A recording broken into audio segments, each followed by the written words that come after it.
Welcome to playoff football. There are just 8 teams still alive. Final round, quarterfinal round of the TSSAA state playoffs. Top ranked and unbeaten Baylor taking on Memphis University School, the Owls. The Owls, not a great regular season, but a 3-game winning streak. Now 5-6 for the year, but down to just 8 teams. And Craig, you'll say this as the Red Raiders get ready to take on the Owls.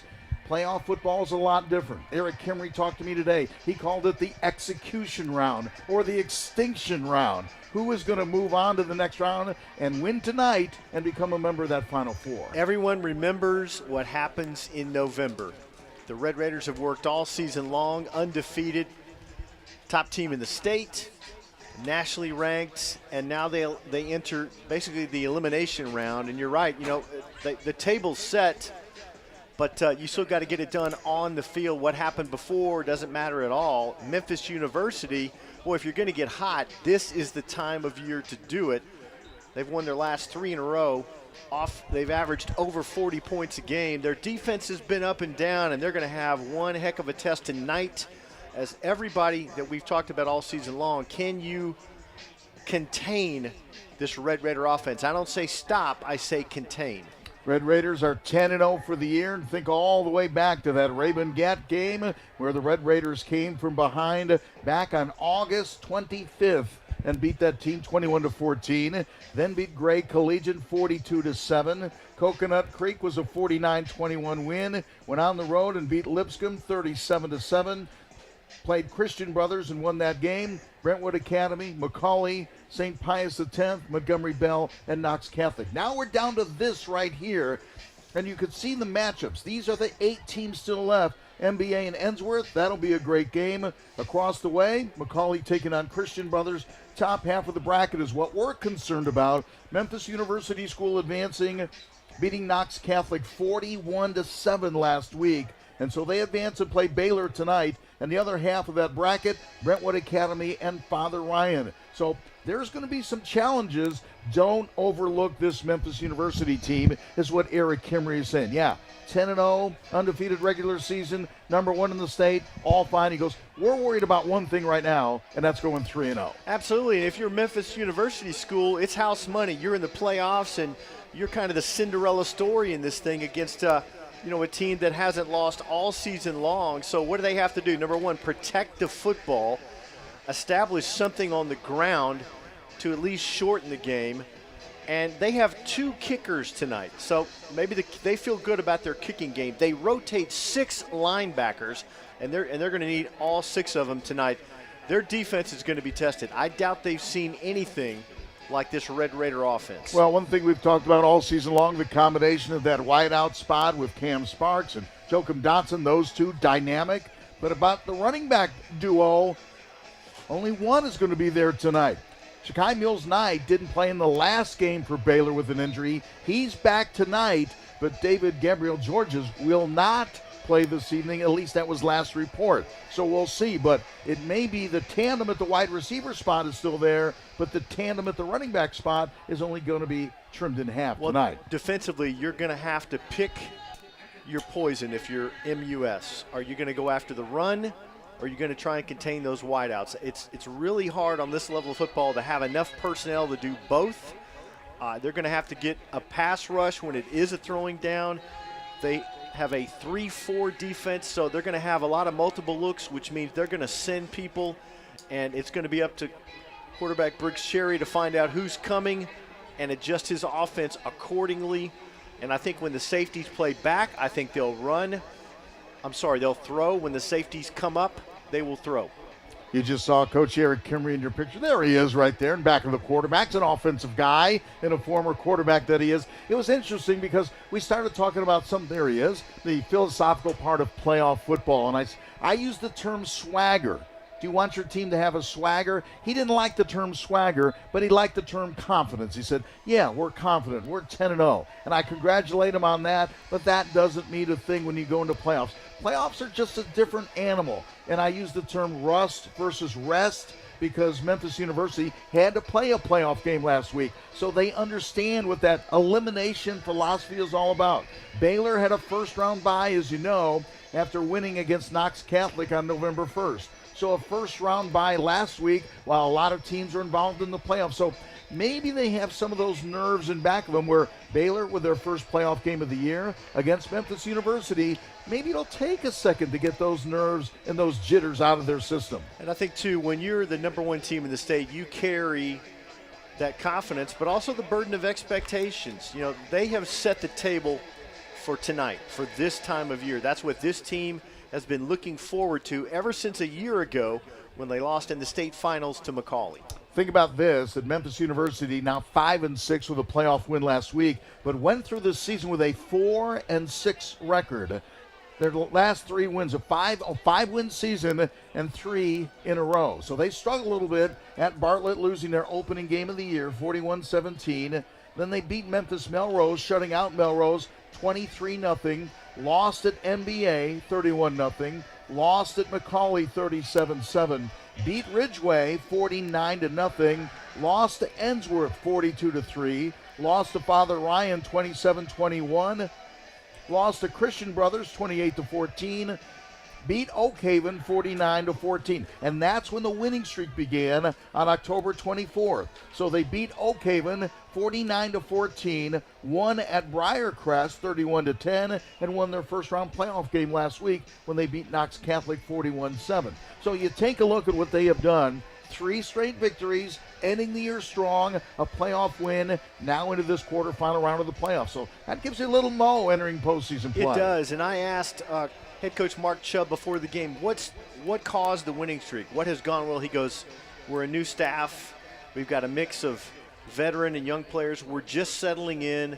They're just settling in. And if you're going to have, pick a time of year to settle in and be playing your best football, November is the time to do it. They only won 1 region game during the year, and that was the final game of the regular season against Briarcrest, and then advance. And a convincing win. When you go into the playoffs, your first playoff game is a convincing win, knocking off Knox Catholic 41-7. All of a sudden you're saying, you know what? The light bulbs come on. We figured it out. We understand what to do. It's been a tough year. Every year's a tough year, and there's probably a pretty good learning curve right there. But coming on strong at the end of the season, finishing the regular season strong, and then a great springboard into the playoffs and winning convincingly in game number 1 against Knox Catholic. And Knox Catholic is usually the type of team that's tough to handle this time of year. They're very disciplined. And if you're MUS, your formula is, in part, take care of the football. Limit your penalties. It certainly starts there. You can't give away possessions, right? Right. You can't lose the turnover battle. I would say for Memphis University, I don't know if they have to play the perfect game, but they have to play the near perfect game. They're the underdog. There's no question about it against the number 1 ranked team in the state of Tennessee. But remember, nerves and some of those things, there's only 8 teams, and by the end of the night, that field will be trimmed in half. There'll be just 4 teams vying for a state championship after this night is over. If you sit back and think about that, you go, you know what? All season long, Coach Kimmery says, we are built for November. We are built for December. We want to end our season at Finley Stadium. And actually, when I called Coach Kimmery today, I was at Finley Stadium. I said, Coach, I hope you're here in a couple of weeks. He goes, JR, I'm thinking the same thing you're thinking. But I would say, not arrogant, not cocky as a team and as a head coach, very businesslike. He said, you know what? The good thing about this season, he goes, we have been challenged. We won some close games. We won a 7-6 game against Brentwood Academy. We had to come from behind in the opening game of the season. He says, what I like about this team, we've overcome some adversity, overcome some injuries, been involved in close games, had to come from behind late, have won a lot of games in a mercy rule. We all know that. But he says, we have been in various different scenarios, those same type of scenarios you're going to face in this postseason tournament. Something else, too, he's played some different players at certain positions. Ben Halevi at quarterback, and he's been able to establish a little bit of depth. So let's say something happens tonight and you have to put a player in. A lot of times that player has had some quality minutes already, so that rust versus nerves thing has been mitigated a bit. If you're MUS, you got to steal a possession in the kicking game. Right. You have to steal a possession with at least 1 turnover. You cannot have dead ball penalties, and you also pass interference against this team will kill you. You just can't give them extra bullets in the gun. Yeah, Eric Kimry said, he goes, we believe in the 5 Bs. Here's 2 of them. He says, be yourself. He goes, we're a good team. We know that. I mean, if you ask the players, they know they are good, right? They have been recruited. Many have. They're undefeated in the state. They're ranked number 1, 19 in the nation according to Sports Illustrated. So he goes, you know what? Just be yourself. Do what you do well. You do a lot of things well. Don't worry about it. It's another game. And he said, believe in yourself as well, another B. So that's 2 of the 5 Bs that I've got down for you. And, that belief, you're right, Jim, they have been tested a lot. I mean, that very first game, Jamie and Theodore blocks a kick, and it's a brutally hot day. They have just risen to the moment when they've needed to at every occasion this season. A lot of talent. 8 teams still alive. 8 teams will begin tonight's play in this division thinking the same thing. Let's end our season at Finley Stadium hoisting up that big trophy. 4 will survive tonight, so 4 will be headed home, and that's why Eric Kimry calls it an extinction game. Let's see who advances. The Red Raiders take it on Memphis University School. Quarterfinal round of the TSSAA playoffs coming up in just a moment. Ladies and gentlemen, welcome to Baylor School, Haywood Stadium, Red River Field, and tonight's quarterfinal playoff game between the Memphis University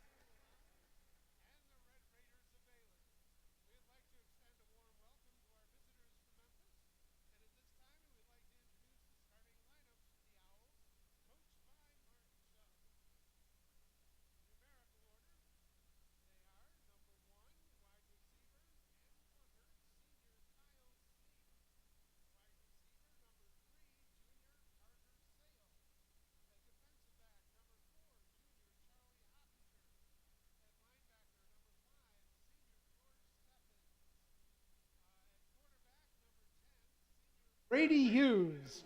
At running back, number 11, Gavin Gatier. At defensive back, number 12, John Cal Ozer. At defensive back, number 14, senior Tucker Davis. At wide receiver, number 15, senior Jacob Wade. Defensive back, number 16, senior Bradley Snyder. Linebacker, number 18, Charlie Gerhardt. Linebacker number 21, senior Paxton Silver. Defensive lineman number 25, junior Kendon Leaks. Linebacker number 26, senior Stephen Nash. Defensive back number 32 and kicker, senior Aiden Smith. Linebacker number 34, senior Thomas Davis. Defensive lineman number 37, junior Devin Wells. Linebacker number 40, junior Sam Galler. The place kicker number 48, junior Joshua Whitber. Defensive lineman number 56, junior Reed McNett. Offensive lineman number 73, sophomore Dylan Taylor. Offensive lineman number 74, junior Noah Spears. Offensive lineman number 76, junior Boyd Rhodes. Offensive lineman number 77, senior Michael Ray, and offensive lineman number 78, sophomore Matthew Ray, and wide receiver number 88, sophomore John Painter. The head coach of the Owls is Mark Chubb. The officials for tonight's game: the referee is Paul Barnes, lineman David Gillum, side judge Daniel Benedict, back judge David Tellis. The play clock operator is Lucas Cole. The umpire is Charles Grooms. Line judge is Craig Gonzewski. The field judge is James Davis. And the ECO is Shane Stroud.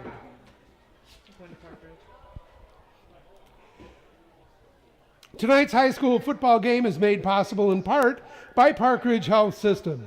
With 5 hospitals working together as one in the Chattanooga region, Park Ridge Health provides a full range of medical and mental health care, including sports medicine and orthopedics.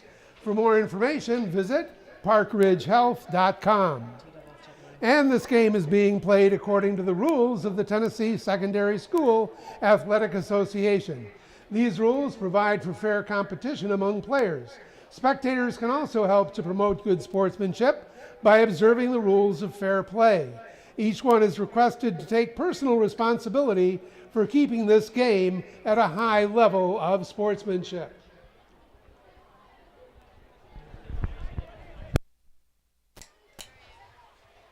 All right, what do these two teams want to do? We're talking about the Owls of Memphis University School taking on the Red Raiders of Baylor. And I see Baylor being Baylor. I would say that. But what can we expect from Memphis University School? Brady Hughes is a guy, the quarterback. He has to make a lot of plays. I think a lot of this game is literally going to be in his hands. By that I mean he's carried it 89 times so far this year. So it's not just a bailout when he runs. There will be designed running plays for the quarterback for MUS. So he's got to make good decisions on analyzing the defense, and if he can be successful running the football, that puts any defense in a bit of a jam. Gavin Gatier is their leading rusher with 448 yards. And I think, though, you're right. Brady Hughes has thrown for over 3,000 yards in his career. It's his decision-making tonight that's going to set the table for their offense. And what they don't want to do is find themselves in second and long, third and long. Then you just turn the Red Raider defensive line loose. Everybody just gets to amp up to that extra level, and they go on attack mode.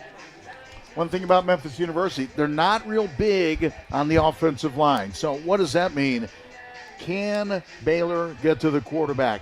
Whatever he does, if he's going to RPO, that type of situation, keep the football in his hands, his decision-making, you're correct, is going to be the absolute key tonight. And pressure by Baylor. Don't overrun. Don't be too aggressive. Get some backside help, and then let your linebackers, let your defensive backs do what they do. And for MUS, they rotate 6 linebackers, which tells me they're going to bring different pressure looks. So Briggs Cherry's going to have to make a diagnosis at the line of scrimmage. And I don't think in games like this you have to make a great play. You just have to make a solid play. Offensively, you've either got to set the edge, and defensively, you've got to set the edge. That's number one. And your defensive backs, maybe early, you don't have to make the interception. Just be where you're supposed to be. Make it as difficult on the offense as possible. If you're MUS, you don't want 3-play scoring drives from Baylor, right? Like, you want them to go 10 plays. The longer the plays, the better, because you're thinking to capitalize on a possible mistake.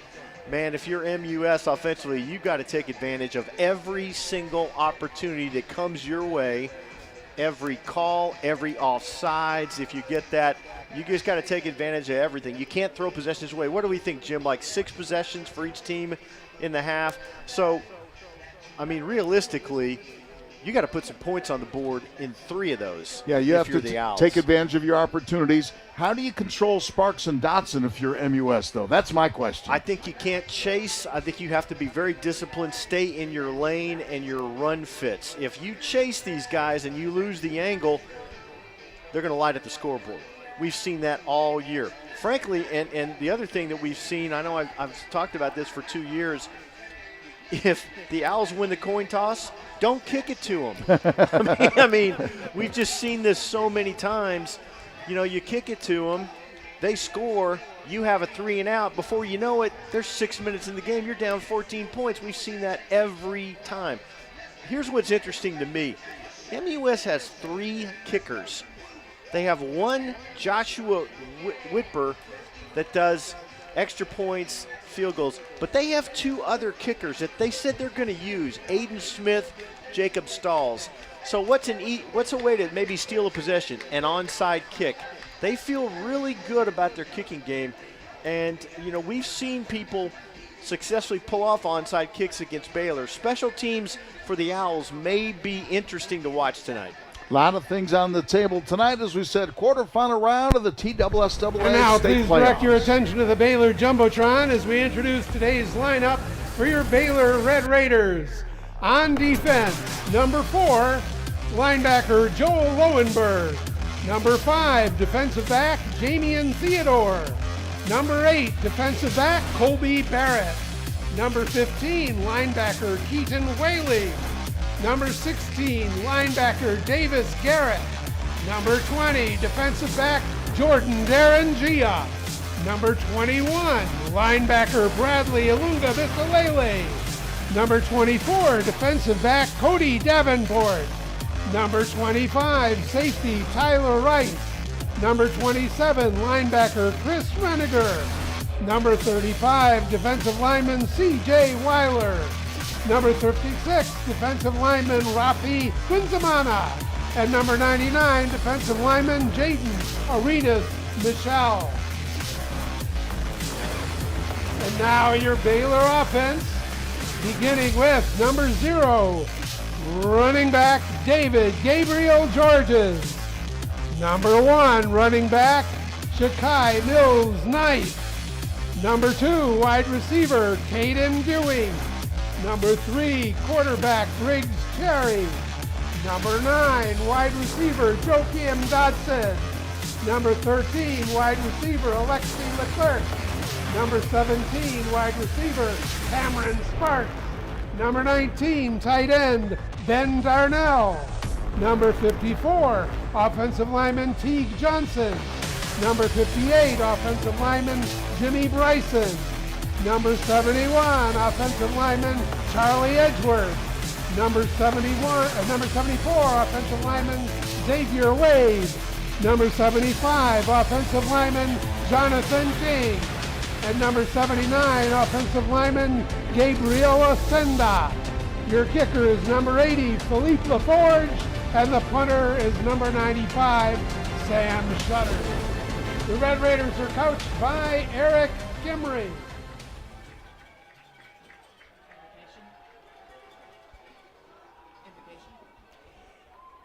And now, ladies and gentlemen, we invite you to please stand for the invocation before tonight's game, to be delivered by Matt Farr, Baylor class of 2003, the chaplain of Baylor School. Then please remain standing for our national anthem, to be sung tonight by Baylor senior Julian Ramirez de Arellano. First, Reverend Farr. I invite you all to join me in the spirit of prayer.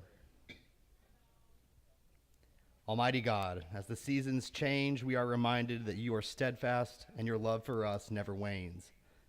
We are here tonight to celebrate the achievements of these teams for reaching the next level of competition. Watch over and inspire the players and their coaches that they may play their best game yet. Be with those who cheer them on, that we may support our teams as best we can.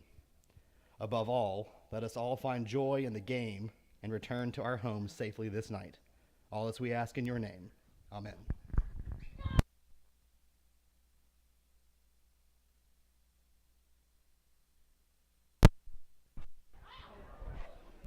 Oh, say, can you see by the dawn's early light what so proudly we hailed at the twilight's last gleaming, whose broad stripes and bright stars through the perilous fight o'er the ramparts we watched were so gallantly streaming, and the rockets spread cloud, the bombs bursting in air, gave proof through the night that our flag was still there.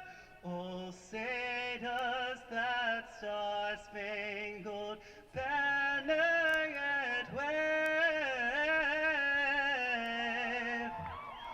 o'er the land of the free and the home of the brave.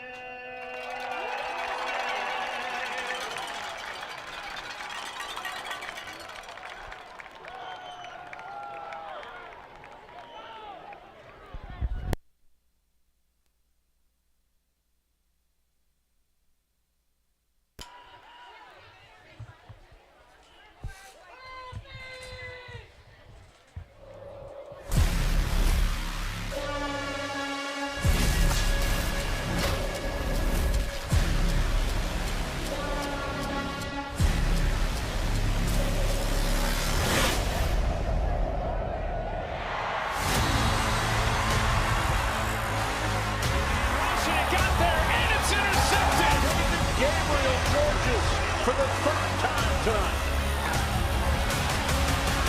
Theodore, pick six.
And now the captains will meet at midfield for the coin toss. The captains tonight for Memphis University School are number 1, Kyle Sneed, number 10, Brady Hughes, number 34, Thomas Davis, and number 77, Michael Ray. For Baylor, the captains are number 4, Joel Lowenberg, number 9, Joakim Dodson, number 21, Bradley Alungabis-Alele, and number 58, Jimmy Bryson.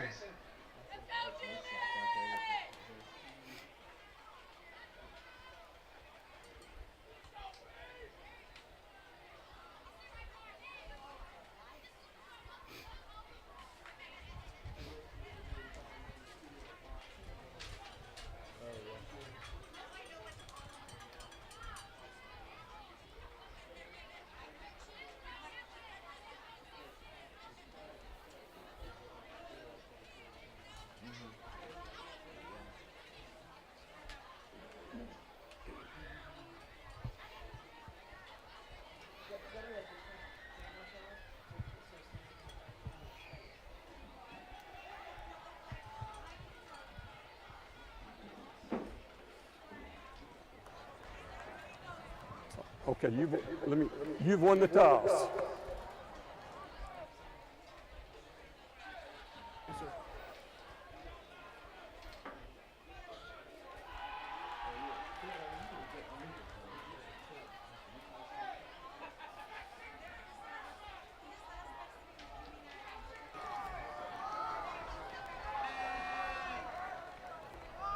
Okay, Memphis wins the toss.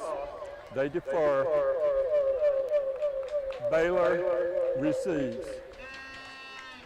Craig, you're shaking your head. You're shaking your head on that call. I don't know how many times. I just Toss. don't know how many They will times. kick off to Baylor. Yeah, do you want it? I mean, you got the most high-octane offense probably in the state, and what usually happens, I mean, if you could dodge Mike Tyson's right hand, wouldn't you? Even for a little while? That's why I'm here with you. But that's just me. So Baylor will get the football first, and again, that's exactly what Eric Kimry probably wants to happen. Yeah. Yes. Had Baylor won the toss, guess what they've done every time they've won the toss? Take the ball. They've taken the football first and said, you know what? And that high-octane offense that they have, they've been able to take the lead in a whole lot of games, and then other teams are playing uphill the rest of the way. That has happened so many times this year. So let's see what happens. But again, let's say it again, and I believe this to be true. Tournament basketball, playoff football, it's just a different animal. It is. There's no tomorrow. Greatest cliche ever. And again, if you're Baylor, as good as you've been, and again, going all the way back to August, or as Eric Kimry says, all the way back to July, when they began camp and really started working at this, all the way back, all that means nothing right now. You know, you fumbled the football 3 times in your whole season. Everything you've worked for has come to an end. And I thought there was a great article in the Times Free Press the other day talking about how Cam has done so many notes. Cam Sparks, he says, I've been dreaming of this moment since I was in 6th grade. He goes, I've been here at Baylor since 6th grade, and I dreamed of winning a championship. And again, when you start thinking about all that stuff, all those years, all those reps, all those practices, all those times playing hurt when you didn't want to play hurt, or practicing hurt when you didn't want to practice hurt, all those things are on the line, and sometimes all those things go through your head in a game like tonight. Well, it just magnifies the intensity of every play and every possession. So Red Raiders will get it first. They were idle last week, got a first-round bye in the playoffs. Memphis University School had to knock off Knox Catholic, and they did so convincingly. So if you're Memphis University, you're saying we have achieved our goal. We're playing our best football at the end of the season in the playoffs. Won a playoff game last week, ended with 3 straight wins. Heading into tonight's game with a little momentum. Are they ready for the challenge of taking on the top-ranked team in the state of Tennessee, regardless of division? We'll find out. Cam Sparks and Caden Dewey back to receive the kick. And Caden Dewey has been a weapon. Memphis University approaching the football. Wise move, I'd say. Kick it short. I thought he was signaled fair catch. I did too. And that's where they're going to mark it. There's some strategy in that, so don't give it to those burners. Don't give it to Dewey. Don't give it to Cam Sparks. That's not a bad philosophy. If you're Memphis University, you're saying, you know what? That's okay. That's not a bad place for the Red Raiders to start about the 22 or 23-yard line as we are underway here at Haywood Stadium. And they're going to call Baylor for delay of game, so they're going to move that back 5 yards because it looked like Alexis Leclerc did signal fair catch. Right, and that's the delay of game. So you call fair catch, But and you then return. try to advance the football. Yes. Shame on you, starting with a penalty on the first play of the game. So starting at the 20, Red Raiders football. Briggs Cherry pulls it back. Look at that time. Throws it long on play number 1. See if he can find a receiver. How about that on play number 1? Unbelievable. I'm going to make a statement, and my statement is this. You can't keep up with my guy. Joakim Dotson does it again. The tip of that football was actually pointing towards the sky. He beat double coverage to reel that in. Inside the 30 to the 29-yard line. How about that first play? Shakai Mills Knight, running room. How about that? Inside the 15-yard line. 2 plays from your own 20 to the Memphis University School 15-yard line where it's first down and 10.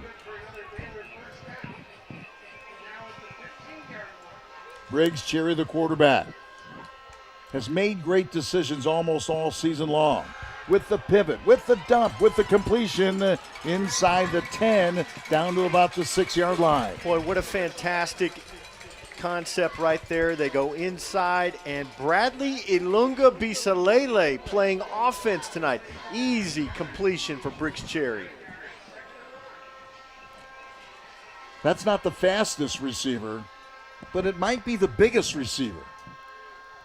Shakai Mills Knight up the middle. Breaks one tackle and dives forward to the 1-yard line. I think that should be a first down, right? First down. They mark it just second short. down. Okay. And that's a penalty on Baylor, so I they're got going to you. move it back. Going in reverse. Got close to the goal line. Nice run right up the middle. And again, one of the keys for Baylor, David Gabriel Georges. Not available tonight is my understanding. And we have not seen him on this first series. Shakai Mills Knight missed the last game. Missed the last game of the regular season on the road against Knox Catholic. Second down. A little bit of a high snap. Hands off to Shakai Mills Knight. Goes wide and gets to the end zone. Dives to the cone. Touchdown Baylor. Jim, that's why you don't give them the football to start the game. That time the MUS defense shifted to the right. They shifted actually away from where Shakai Mills Knight ran the football, and it's the first touchdown of the night for the Red Raiders. Getting on the board at the 10-27 mark. Shakai Mills Knight. Dan Kennedy says it was 7 yards, and who am I to argue? 7-yard touchdown run. Extra point on the way, and the extra point is good. If you had any playoff jitters, let me just tell you, that's the way to get rid of them, right? Boy, that pass was on play 1. Spectacular, and Joakim Dotson to beat that double coverage and adjust to the football. It was a little bit underthrown, kind of floated. It just kind of hung there, and he reeled it in. We're 5 minutes into the game, and the Red Raiders lead 7-0. That drive was 5 plays, 80 yards. They took possession with 11:50 to play in the first quarter. You see MUS shift. They guessed wrong that time. Well blocked by the Red Raiders. Shakai Mills Knight in from 7 yards out. Minute 23, time of possession, touchdown. How do you like play number 1? Said, you know what? You run as fast as you can. I'll throw it as far as I can. Let's see if we can hook up. And they did, going from their own 20 to to the MUS 29-yard line. And what does that mean for a team when we talk about MUS has to play the perfect game? You get that punch in the mouth on play number 1 of the game. Like I said, Red Raiders making a statement on drive number 1 with a 7-0 lead. On a play where you had the receiver double covered. Yes. And the ball was underthrown. A just fantastic adjustment by Joakim Dotson, and he does it every week. I'm not sure I'm going to call that underthrown. That was in the air. That was I'm more not- hang time than a punt. But a 7-0 lead less than 2 minutes into the game just makes a statement for the number 1 ranked team in the state of Tennessee. Glad to be here for playoff football. Eric Kimry says, okay, we've gone 10-0. Let's see if we can go 3-0 in November and December. Off to a great start, no question. Red Raiders will kick it off with a 7-0 lead. Sky Mills Knight with a touchdown. Return from the 4 up to the 20. Nice return across the 30 to the 32, 33, 34-yard line. Pretty good speed that time by the return man. That was Kyle Sneed, one of the team captains. Reniger making the tackle for the Red Raiders. So with 10:22 to play in the first quarter and Baylor owning a 7-0 lead, the Owls take over on their own 34-yard line. First down, 10 yards to go. They'll flip-flop the tight ends. Hughes hands it off and nothing to be found on down number 1. Joel Lowenberg and a host of other red jerseys in the middle of that. Gavin Gutierrez, 5'11", 170 junior running back. That was his 56th carry of the year. He's got over 400 yards and 10 touchdowns with a long of 68. I have a hunch we're going to see a lot of him tonight. Him and the quarterback Hughes are going to do a whole lot of handling the football tonight. Hughes will run it a lot. In fact, he has more carries this year than the running back does. Hughes fakes right, goes left, staying at home, but breaking a tackle up to the 41.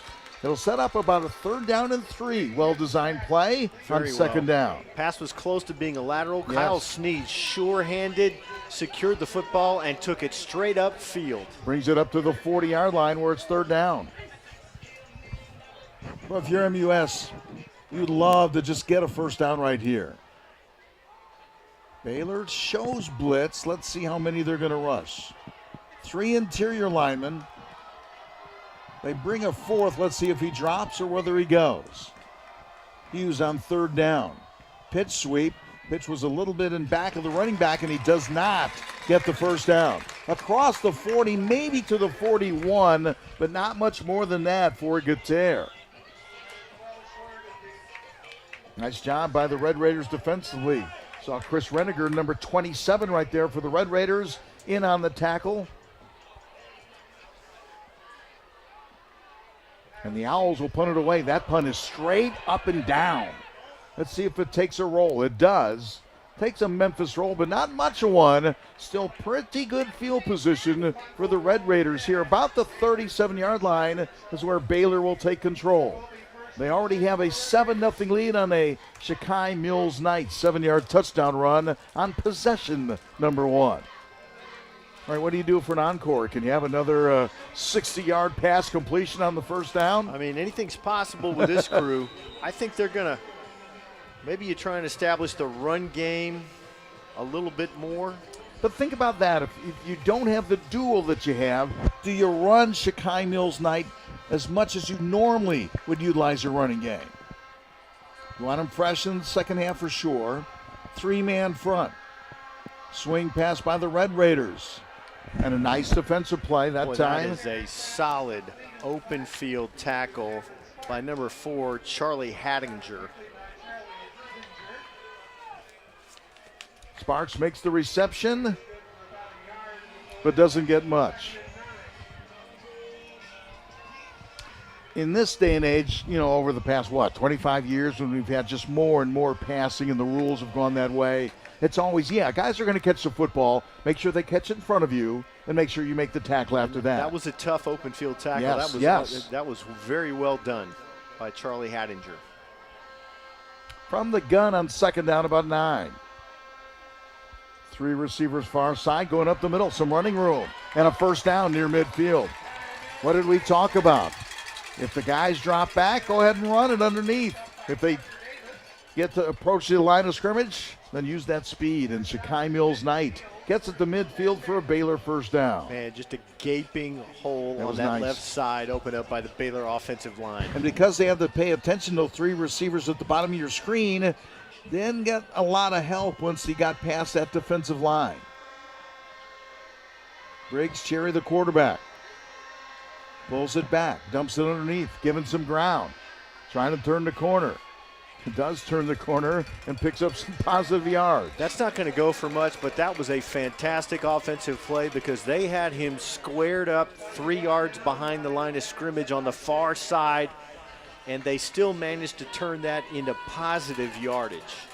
That's one of those, we talked about this, sometimes if you're Joakim Dotson, you've been one of the best, if not the best athlete on the field almost every game. So he comes left side, nobody home, I'll go right side, and I'll just outrun everyone, and he does for positive yards. Up in the air, complete to Sparks, he breaks a tackle, great balance. Down the near sideline, breaking a tackle again. Wow. There's 50, and there's touchdown number 2 of the night for the Red Raiders.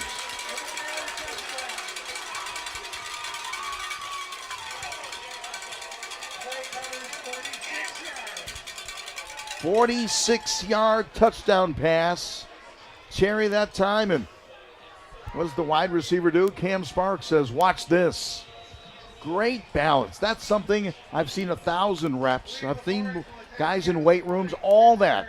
I don't know how you get better at balance. I think the Lord says, you know what? You've got it, and you don't. And guess what?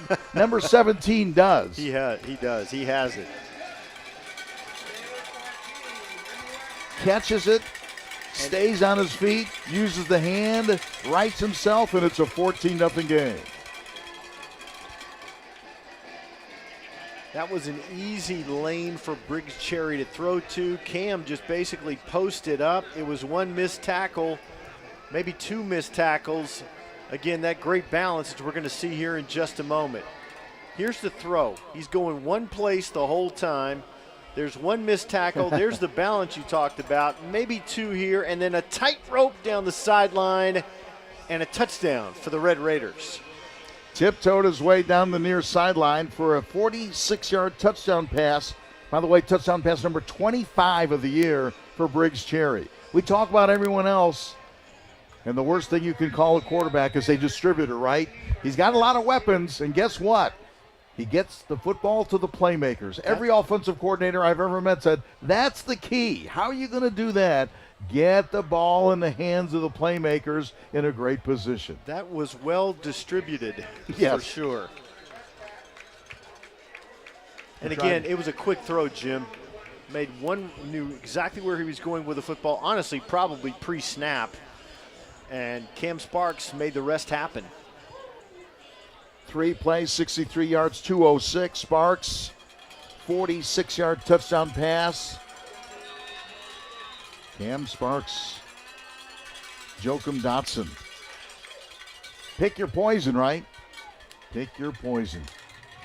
Can't cover them both. 6:18 to play first quarter.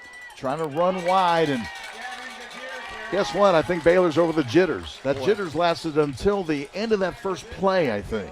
Joel Lowenberg, once again, number 4, always around the football.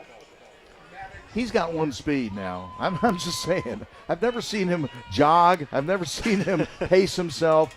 He goes after the ball carrier in a straight line and usually beats the man there. Second down, 10 yards to go. Memphis University with a playoff win last week over Knox Catholic. Hughes rolls out far side. I think that was an RPO. Had an option. So too. Yeah, didn't. Just said, you know what, my best option right here. I see a little bit of a crease. I'm going to gain a couple. But here you go. When you get in that 3rd and 7, 3rd and 8, Let's see what officially it is. Okay, third down. Let's call it 6.5. We'll call 3rd and 6. Kind of that intermediate down, but you probably still have to throw right here, I would think. Baylor's not really a blitzing team, but when they dial it up, they've had some success this year. See what Hughes does if there's pressure. Yeah, they dialed it up. Serious heat. Yeah, they dialed it up. Up in the air. And nice defense there.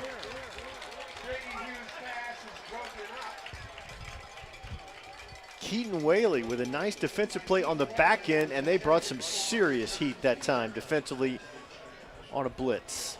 Yeah, the junior linebacker, one-on-one coverage, and that's what you want, right? If you're on offense, so give me a receiver on the linebacker. Give me that opportunity, but not that time. Brady Hughes did a great job just getting loose and getting in a position to throw the football. I agree. And then Keaton Whaley with a nice Look defense. at that punt. That's a wobbler, and that will not get on the Baylor side of the field. It will roll dead around the 46-yard line. So when your punter comes out and unable to flip the field, and you're already down 14-0, and we're still in the first quarter. It's prescription disaster. Yes. For the Red Raiders, things could not have gone better. Just playing solid. No gifts, earning everything, no turnovers, just making some plays. And we'll begin on the 46-yard line. First down, 10 yards to go. Baylor football, they've scored their first 2 possessions and take over with 4:40 to play in the first quarter. I just love that first play from scrimmage. I'm going for it all. One receiver left to right. Cherry takes the shotgun snap. Middle of the field, there is that turnover. Tried to get it over the linebacker, but the linebacker for the Owls is one of the best around. That's Thomas Davis. He's got 10 tackles for a loss this year, and he had some Velcro on those gloves. That was a hot read, and he jumped right in front of it. Fantastic effort. That's only the 2nd interception of the year for Briggs Cherry. And for Memphis University, it comes at a great time. They needed something. That's one of those Cherry thought he got it over the linebacker. But the linebacker for the Owls said, no, you don't. Thomas Davis. Nice turnover. Nice play. And an incomplete pass on first down. So now if you're Memphis University, you go, okay, maybe I can move, create some momentum, got the turnover, see if they can do something with the football in decent field position after a terrible punt a moment ago. 4:25 to play in the first quarter. So Baylor, touchdown, interception in their 3 possessions so far today. 2nd down and 10.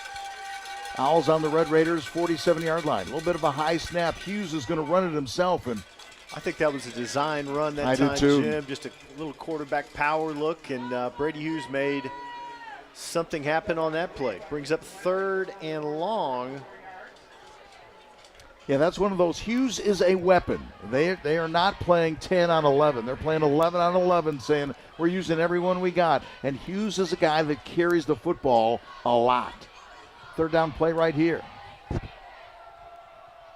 Red Raiders dialed the pressure last time. And dial up pressure again, but dumping off the pass, the completion at the 30-yard line. Once again, Kyle Sneed, sure-handed, and took a couple of shots and held on, secured the football there.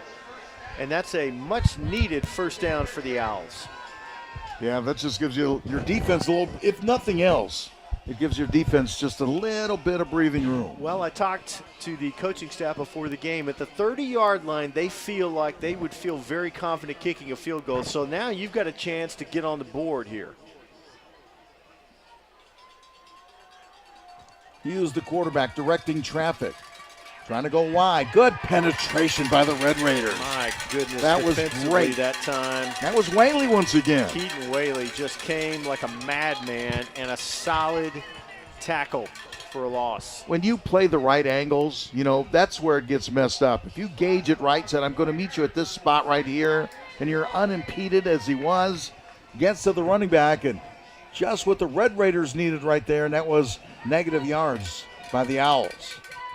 Memphis University School, two receivers left, two right. Hughes to throw, flares it out, and that was too hot, Well, I thought. he just felt the heat, Jim, from Yes. that pass rush. He just couldn't hang on that extra second to lead him properly. Credit the Baylor pass rush for that incompletion. I was going to say, you're not going to mark that down as a sack. You're not even going to mark it down as a hurry, but it was a hurry because, as you said, maybe the hurry was just 1 second, but that 1 second made a difference. Sometimes that's all you Yeah, need. absolutely. Third down and long. So now you need a play to develop. You got to have time. Three-man front for the Red Raiders right now. They send the receiver in motion left. Hughes from the gun. Are they coming? That ball was deflected. Yeah, it sure was. At the line of scrimmage. I think that was Jaden Arenas Michelle, number 99. Got the big paw on that one. 4th and long. And yeah, you have to go. You have to go here. Where you are, field goal's not really a possibility, so you've got to try and pick this first down up. Yeah, field goal from here is over 50. And then you'd have to use a low trajectory, so a lot of bad things can happen. So you might as well go for it. On 4th down, about 14. Near sideline. Baylor showed pressure that Yeah. time, backed off, and there was just not really anybody open, and the Red Raiders take over on downs. One thing about Baylor's defense, they are unpredictable in the fact sometimes they blitz, not a Agreed. lot. When you can get pressure with your base, with 3 or 4. Well, they showed a hot look that time and then backed off. So the Red Raiders able to overcome the interception and take over for the 4th time tonight. 14-0 lead, Red Raiders on top with 2:33 to play in the first quarter. Taking over at the 34-yard line, 1st and 10. Shakai Mills-Knight picking a little bit of a hole. When you get people in motion, when you run that sweep to the near side, and Shakai Mills-Knight did a nice job, I thought, of just kind of Turning getting it in in. that flow. Not so many times you see running backs with that speed overrun their offensive line. Yeah, they're quicker, I get it. Let those guys block. Well, we've seen on almost every series tonight, Bradley Ilunga Bisalele, number Yes. 21, not just play defense, but a factor on offense. Play action. Cherry in trouble. Rolls out far side and brought down. Wow. That's going to go down as a sack. Absolutely. But the positive here is he did not force a throw and held onto the football. Sometimes when a quarterback tries to spin, that ball's exposed and it could have come loose. Live to fight another day on 3rd and very long. So now again, you're going to have to wait for a pattern to break open. This will be 3rd down and 15. Have to get all the way to the 44-yard line to pick up a first down. And you're on the 29. Cherry from the gun. And again, you need some time. Steps up in the pocket, throws the sideline. Oh, my gosh. And that's complete. Cam Sparks. Can I say what I said earlier about balance? It fits. He has been wide open several times tonight. If you take a look at that one, Cam Sparks, there's no more than 2, 3, 4 yards of him on a 3rd down and long. Wow. And Cherry had time to throw. Pattern able to develop. 1st and 10 down to the 21-yard line. Starts with the offensive line, but Sure. boy, what a great play call against that particular defense. Dotson and Sparks. Fun to watch all year. Cherry, look how much time he has. Dodges one. Looks in the end zone. Jump ball. Guess Yeah, what? you're kidding me. Guess who wins the jump ball? I mean, how about that? Briggs had all day to throw. Joakim Dotson just posted up in the end zone and beat his man for the football. The University of Tennessee signee.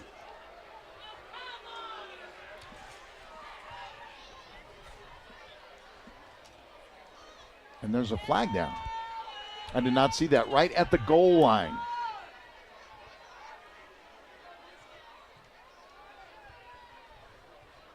After the play, unsportsmanlike conduct, number 1, scoring team. Okay. That's the excitement I like to see in high school football. I'll just tell you right there. My gosh.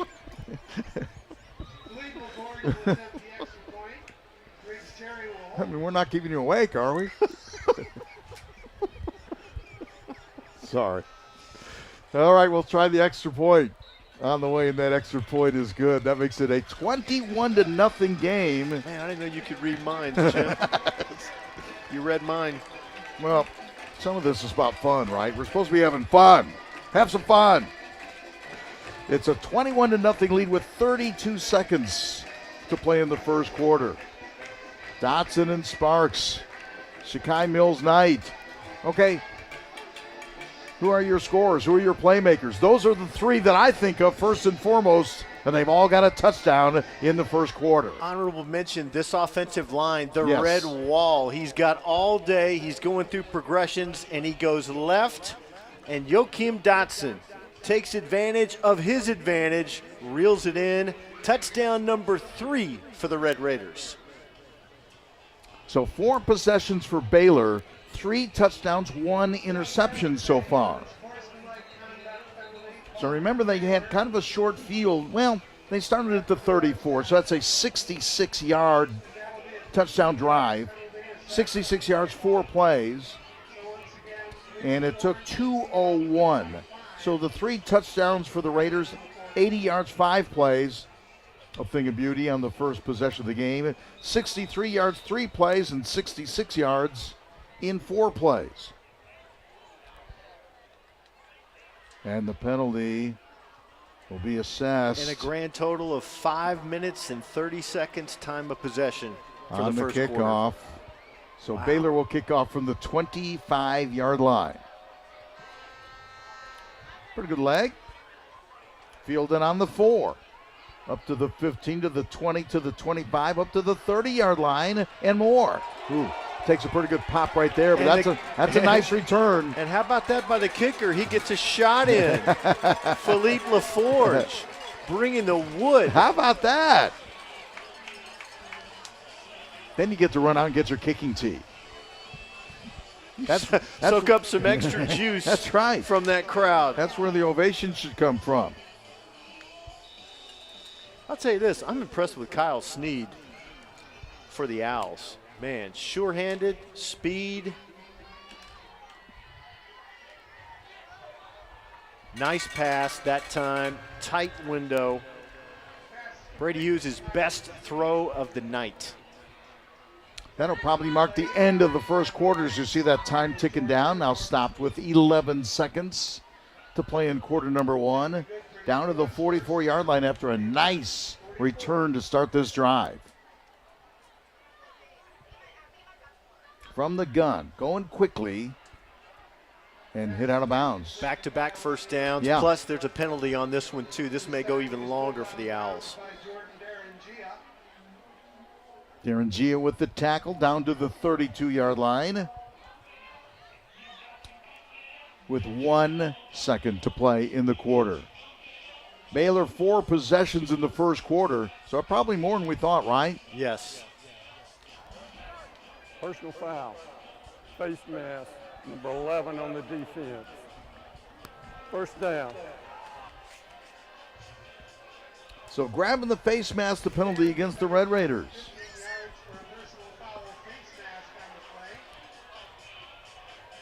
See, now you're trying to get me in trouble. I feel it. No, I'm not. I I'm feel trying it. to stay out of trouble. I really. First down for the Owls, and now the first quarter comes to an end. So they spotted the football, the 1 second ran off, and we will flip ends of the field. So a pretty productive first quarter. I just love first possession, first play of the game, and what do? You air it out as much as you can. That first possession results in a Shakai Mills Knight 7-yard touchdown run. There is 1 second left in the first quarter. All right. 1 second. I thought they spotted the football ready to play, but apparently not. So let's go and play the 1 second. This has been an adventure tonight. Hey, we're only 12 minutes in. 12 minutes in. Baylor, we need your defense back on the field on the other side. Did you hear the man? Look at, where do we go? No, they didn't. No, they didn't. They absolutely They're going did to the not. other end of the field. Okay, and now we're debating the call here. Yes.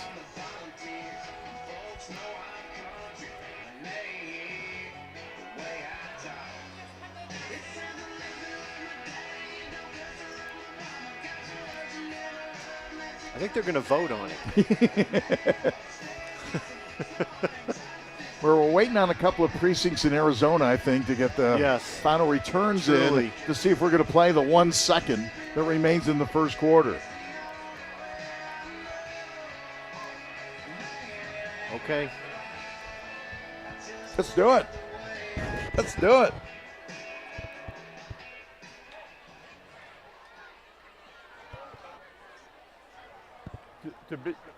To be clear, there's 1 second in the first quarter. We got that locked down.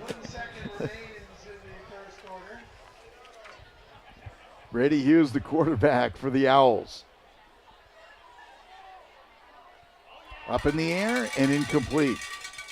Pretty good job of getting hands in the passing lane so far tonight. And Jaden Arenas-Michelle, the big cat, number 99, and that's going to end the first quarter. I was going to say, apparently you can't throw over him, and it's tough to throw around him as well.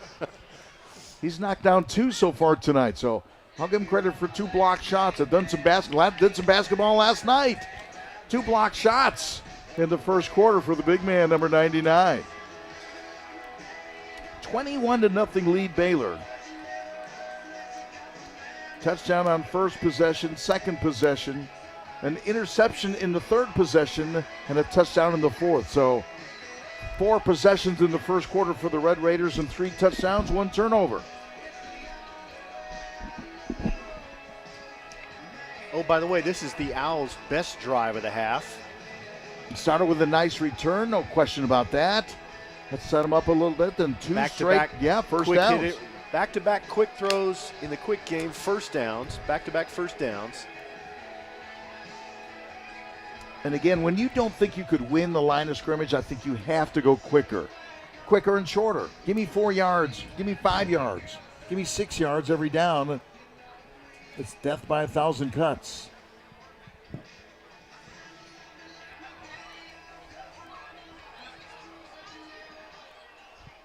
Second down and 10.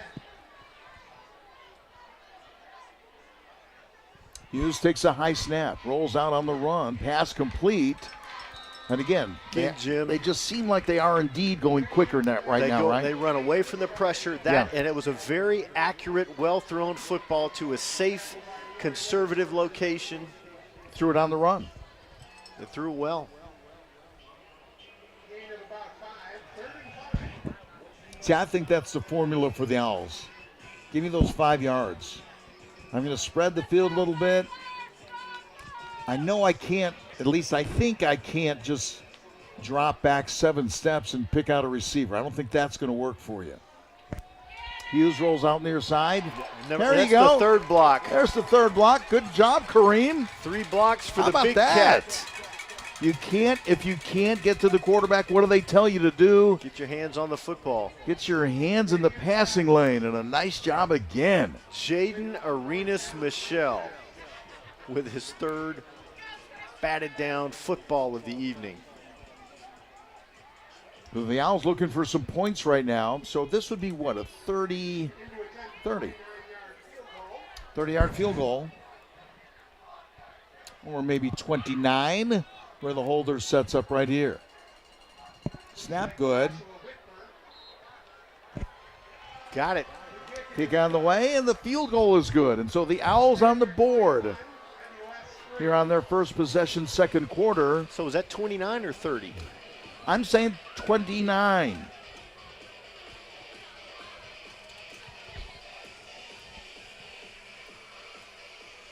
So in the second quarter at the 11-12 mark, 29-yard field goal from number 48, That's Whitburn. He's kicked a 39-yarder, his longest of the year, and he was 6 of 7 kicking field goals coming in. So Joshua Whitburn, no stranger, done that a lot. That's a 29-yarder, right in the wheelhouse, I would say. From that range, he has not missed. He has not missed from 30 yards and in. In fact, he hasn't missed from 40 yards and in. His lone miss was beyond 40, but inside 39 yards. He's 6 of 6. Now 7 of 7, and for the year, 7 of 8 kicking field goals. So many high school teams, Cease, you and I have seen this 1,000 times. Difficulty in the kicking game. I was going to say, the really, in my opinion, elite teams really can focus and get those 3 points when you get 30 yards out or whatever. And they got the 3. I also think that's a good strategy, kicking it short. That's the second time they've done that. They obviously have decided we are not going to put the ball in the hands of Baylor's skilled players on kickoffs. I think I would come to that same conclusion. I tend to agree. So Whitburn, 29-yard field goal. Baylor gets the football back. Blocking the back, number 21 on the return team. Something Eric Kimry and I talked about today. I did the old rust versus rest. You know, would you rather have the time off or, you know, get that first-round playoff game under your belt like MUS did? He goes, we needed the rest. He goes, we had to get some guys healthy, and they did. But he said, you may see some of those things where you could tell they've been off a week.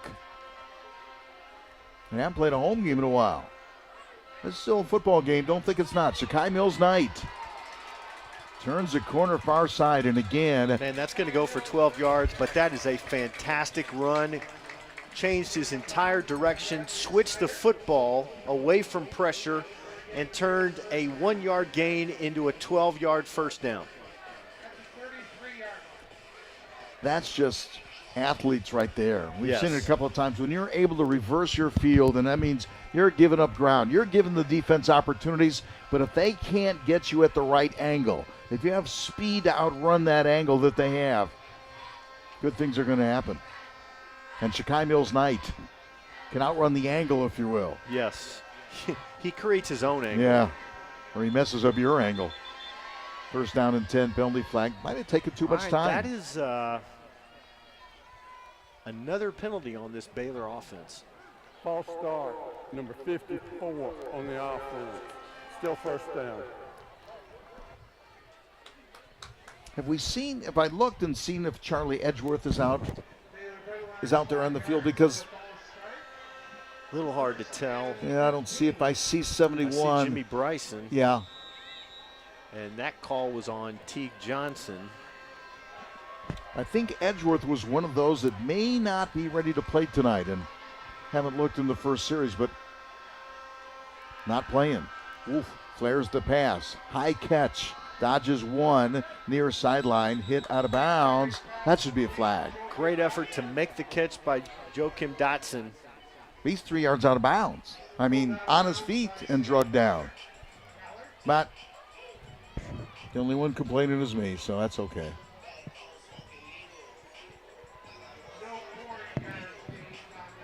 It's kind of a high toss and kind of a slow developing kind of play. Very much so. And so much of Baylor's, you got to create that one-on-one situation.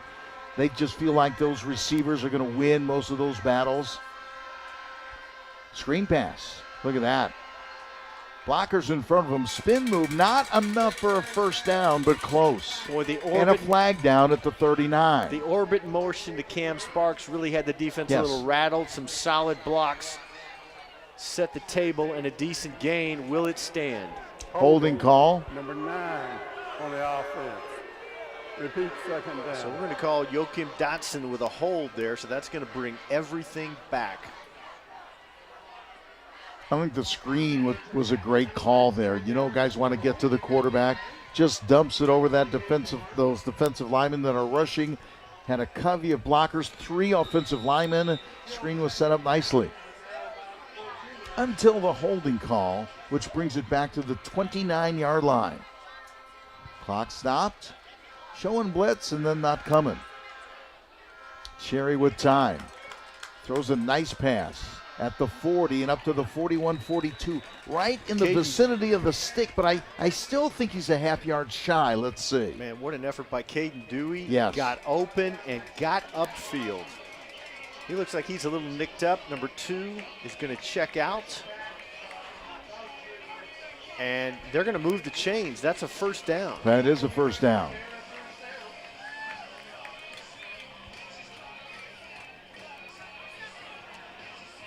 I'm watching Caden Dewey after that nice catch.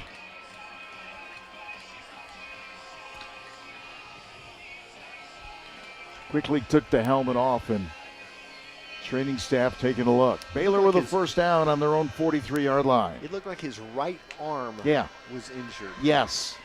When it kind of hangs there like that, you don't like that.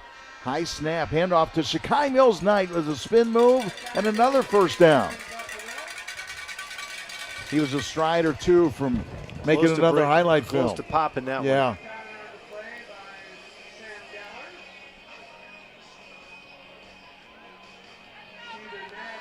And now Baylor goes quick game here. No huddle. Boy, that tempo game, when it works, when you get on a roll, when you get in rhythm on that tempo game, and that defense is just trying to react, and you can't substitute, it's a thing of beauty when it works, I'll say that. Well, now they go empty backfield. Yeah. Look at all the time Briggs Cherry's had. He's going to run, and again. At the last minute, he almost wanted to throw that ball to Shakai Mills-Knight. I think he thought he was past the line of scrimmage. Look, it's a solid gain on first down.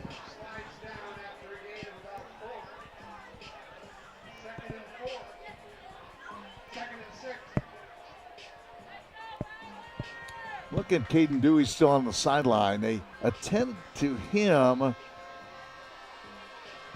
And again, I don't like to play doctor, but it looks like a little bit of a stinger situation right now.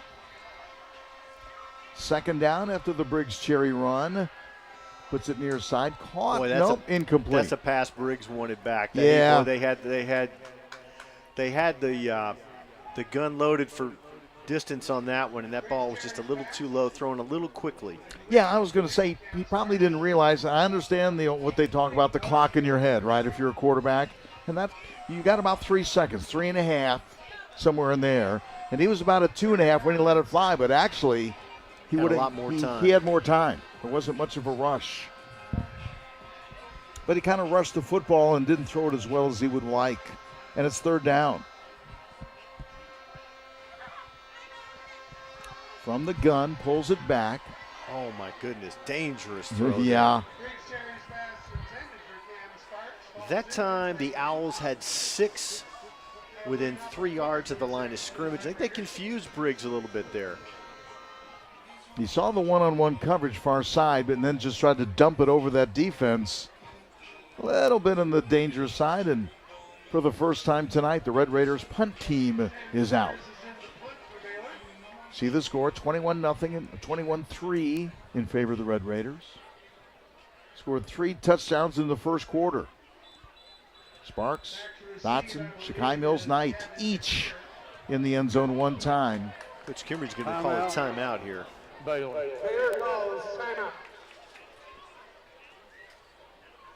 So I would say for Baylor, one of those things we talked about, pregame coverage, and said, how would they react? And again, the pressure of the playoffs. And I'll say it again, playoff football, playoff anything is indeed a different animal.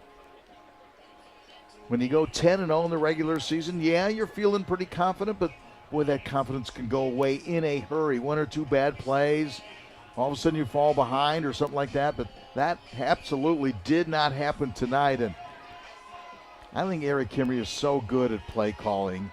And again, what exactly could be the best scenario for the Red Raiders is throw something long on the very first play from scrimmage. They did so, got the completion, and flipped the field in one play. And I think, took the attack mode and put MUS on the defensive from play number 1, and now it's a 21-3 lead. Well, you look at the reputation of this offense, and the number one thing any defense is worried about when they play them is getting beat deep, and it happened on the very first play. Yeah. You have that doubt in your mind to begin with, right? And then that doubt is confirmed by a long pass play on play number 1 from scrimmage. Baylor's going to go for it on 4th and 6. Yeah, that punt team, that was just for show for a second. Putting it up in the air, complete far side, just enough for a Baylor first down. What a well-run route by Caden Dewey, who comes off after the stinger, knew right where the sticks were, posted up, reeled it in. They moved the chains, first down. Really good to see for the Red Raiders to see Caden Dewey back out there and making a nice catch on the sideline. Great situational awareness that time by number 2. First down at the 34-yard line. So that timeout was a good decision, right? Absolutely. So get that punt team off the field. Mills Knight right up the gut. Haven't seen a lot of runs just between the tackles, but Baylor likes that offensive line, no question about that, and they like that guy that wears number 1. And what's not to like?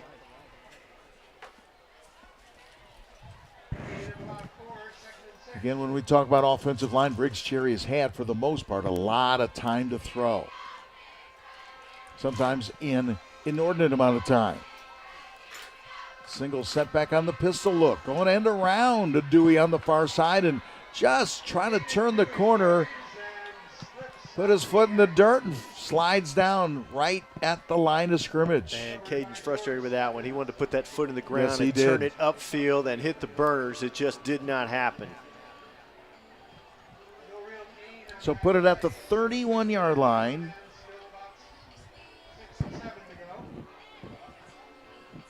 Baylor can get a first down inside the 25.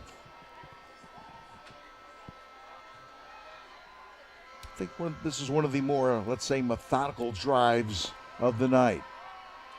Shakai Mills Knight goes to the far sideline and hit out of bounds, I think right before he picks up the first down. So shy of the first down. Jim, the Owls that time got very aggressive on the outside. Press coverage on Joakim Dotson. Good decision to run the football. But it's 4th down. And again, when you run to that short side of the field, you run out of room in a hurry. And Shakai Mills Knight, one of the best things about him, he's got some speed. Couldn't utilize it as much as he would like on that short side. Going for it again on 4th down. Giving it to the running back, and I think he's got it, because if he got inside the 25, he had to get just inside the yard marker there. And I think that's good enough to move the chains once again. It's close. Wow. They're saying he held. Owls will take over. They don't even measure, not by much. He had to get inside the 25, which he did. Boy, you got to think you at least want to measure there. That's what I think. But give the Owls credit for the hold. And they take over on downs. Solid defensive effort by the Owls that time. So it remains 21-3 in favor of the Red Raiders. Under 7 minutes to play in the first half. And offensive running room between the tackles that time for the Owls. So a lot of times that'll be tough sledding against Baylor. But going right up the middle, picking up a couple of yards on first down to stay, quote unquote, on schedule. 2nd and 6. I think if you're the Owls, you say, I don't want to give it back to Baylor and give them any good field position right now. I'm not sure they're built. This is Jackson Hood, the single setback. Up in the air, bobbled and incomplete. Man, that pass should have been caught. That is fantastic defense, man-on-man coverage. But I always say sometimes your receivers have to help you out. That was thrown well, between the numbers, a little bit of heat on there, I get it. But receivers are supposed to make that catch.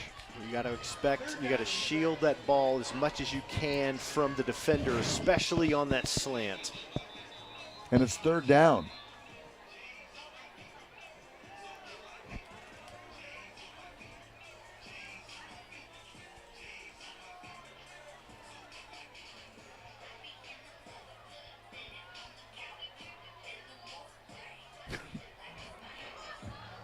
Please reset the clock to 5:51.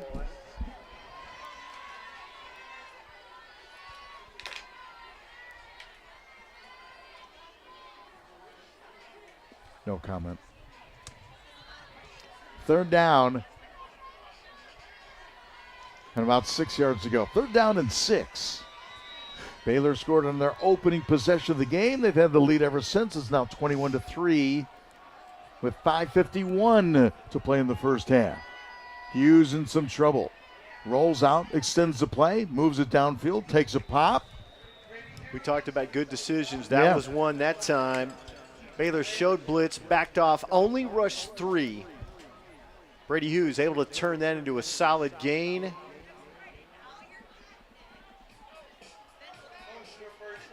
And all of a sudden it's 4th and short.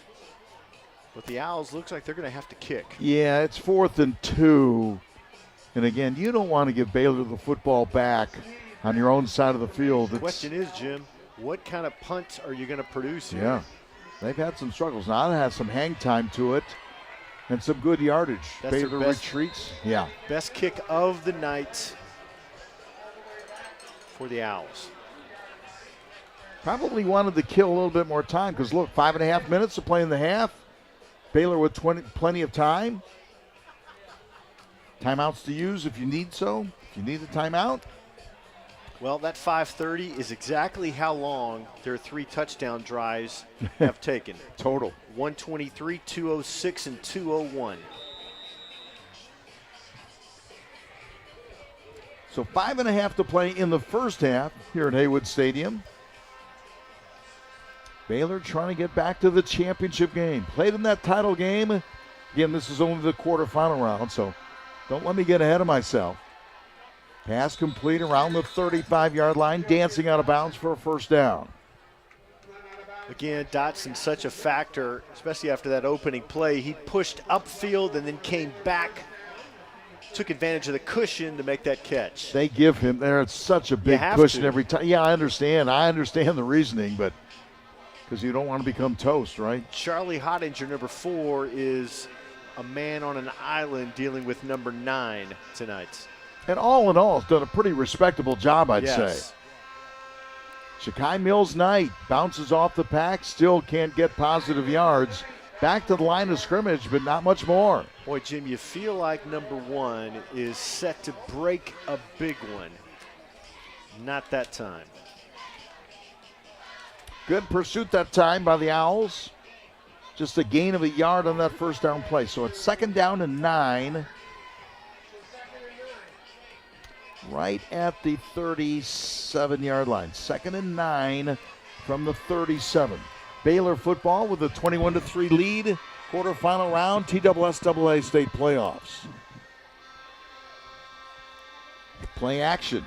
Look at the time. Cherry throws it. Catch made by Sparks. Breaks one tackle, and yeah. Man, that's spectacular. Once again, the toe of that football pointing up. Cam Sparks runs under it. You talked about balance. Tight ropes the sideline for the 4th touchdown of the night. Sparks caught a 46-yard TD pass earlier. Touchdown pass once again. That was nicely done. And the Red Raiders on the board once again. I hope we can see this again. I want folks to watch the tip of the football. Extra point on the way, and the extra point for the Red Raiders good to make it 28-3.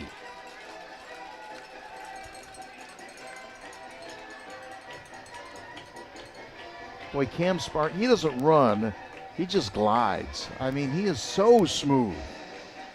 And I mean, he's in a full-out sprint. He's outrunning everyone else. It doesn't look like he's even utilizing a sweat. Let's watch the point of this football thrown by Briggs Cherry. Watch the point. It's pointing towards the sky until it floats into the arms of Cam Sparks.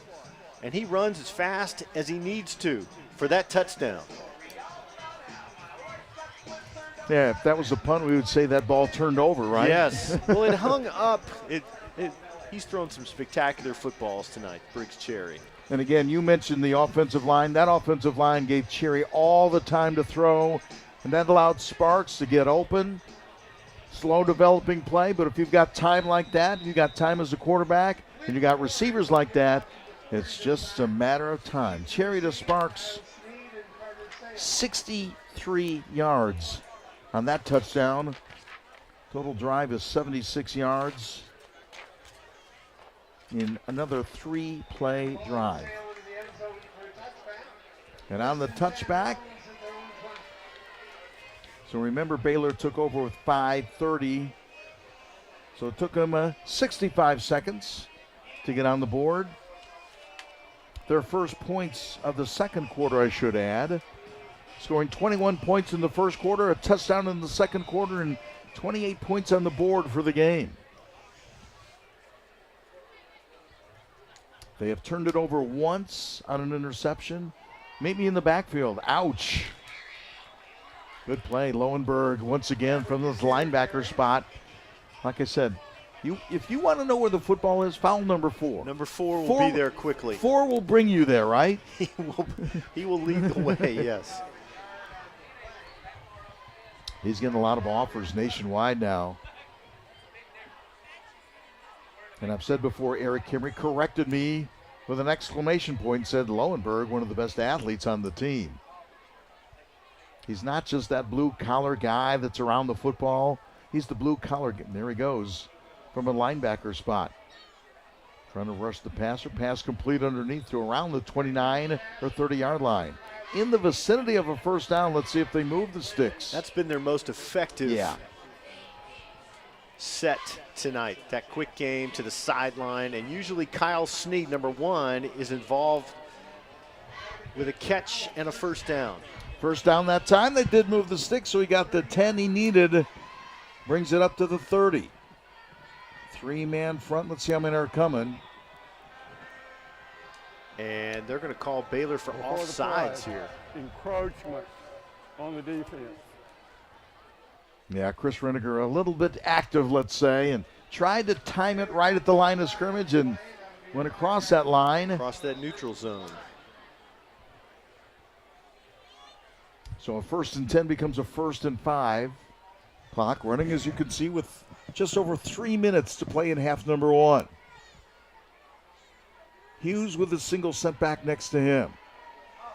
Trying to turn the corner far side, and initially had some room to roam and tried to sweep that far side, and then Gavin Gartier tried to hit 4th gear there, but that Baylor defense just swallowed him up after the initial gain. Collapsed in a hurry. Looked like he had some running room, right?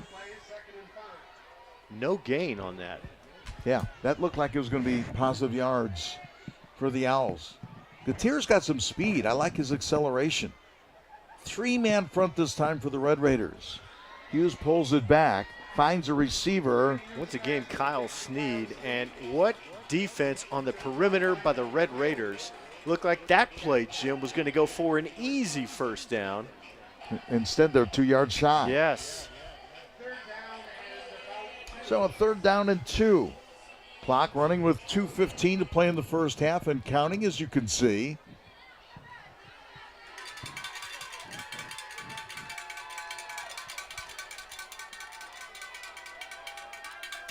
Hughes, the quarterback, can use his legs and does a lot. Rolls out far side, being chased from behind. Puts it up in the air and incomplete. Trying to go on the far sideline that time, but I think Brady Hughes felt the presence of number 99 coming up behind him, and had a lot of zip on the ball, but still threw that ball earlier than he wanted to. Good coverage by Cody Davenport for the Red Raiders. Clock stop, 1:49 to play in half number 1. Baylor scored on their first possession, never looked back. 21 points in the first quarter, a touchdown in the second quarter, and it's a 28-3 football game. Interesting matchup at the bottom of your screen. Number 5, Jamie and Theodore against 15, Jacob Wade. Theodore is one of those guys that missed the last game because of injury. 4 starters did not start that game. Memphis. So MUS, the Owls, call the timeout. Got to this game with a nice win last week in the opening round of the playoffs. MUS beat Knox Catholic 41-7. Baylor had a first-round bye. The winner of this game will take on the winner of Brentwood Academy and Father Ryan. That'll be next week. So if the Red Raiders advance, I'm guessing a little bit that it would be Brentwood Academy able to advance. We'll see. We would get a look at quarterback George McIntyre. Yeah. Vol commit. And Brentwood Academy, they're the real deal. They are the real deal.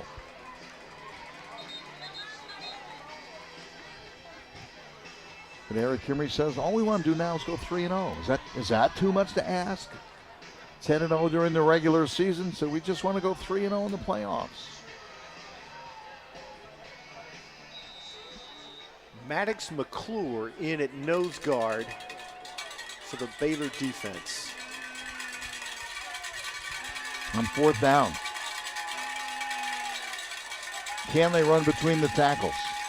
Nope. I think Jamie and Theodore got his hands on it. That was an interesting play. He's mad because he thought he should have picked it off maybe. Yes. But that's just darn good defense.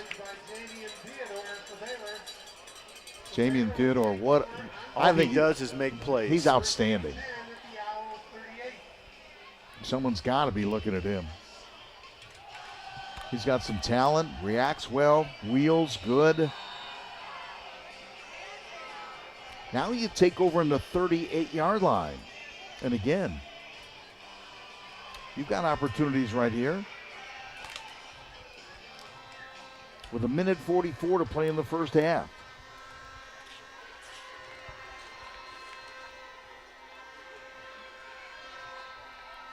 From the 38, Shakai Mills-Knight cuts it inside. Man, you have to respect the edge. You have to guard that sideline. When he puts the right foot in the ground and turns those hips, he is just deadly to stop. And again, one of those situations, he's used the field, if you will, and used his speed to beat people to the corner. That time he saw an opening, cut it upfield in a hurry. Picked up about 6 yards on first down. Cherry throws it on the run, finds a receiver. That is Bradley Ilunga Bisalele with a touchdown reception. You focus on Dotson, you focus on Sparks, and guess what? Don't forget about 21. Points right at the end of the first half. I think that's huge. B.I.B. with the TD and a very well thrown football by Briggs Cherry. Sure was. And he was rolling out to moving that pocket around.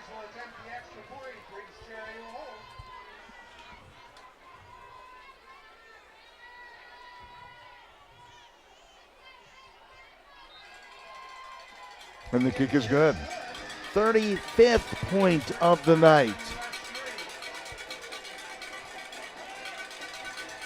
When MUS couldn't make that first down, you hand the football back to Baylor at the 38-yard line.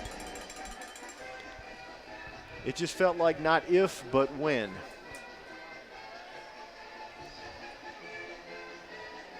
Watch this throw, folks.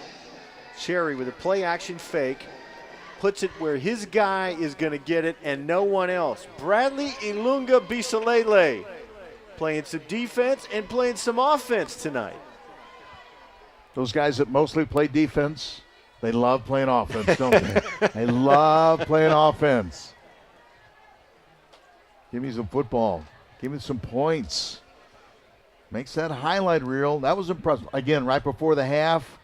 Is that a knockout punch? I don't know. There's still 24 minutes or 25 minutes and 3 seconds to play in the football game. But now all of a sudden in the second half, you're in mercy rule land. It's 35-3. That's our favorite land, by the way. 35-3, Baylor on top. Red Raiders kick. Fielded in the end zone.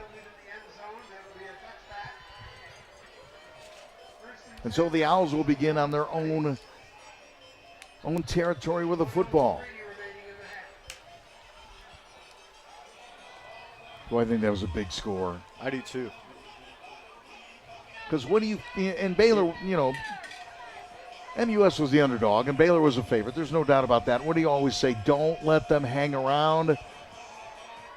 I don't think first play of the game on, Baylor ever said, you know what, we're going to let these guys hang around. That was taken off the table early on.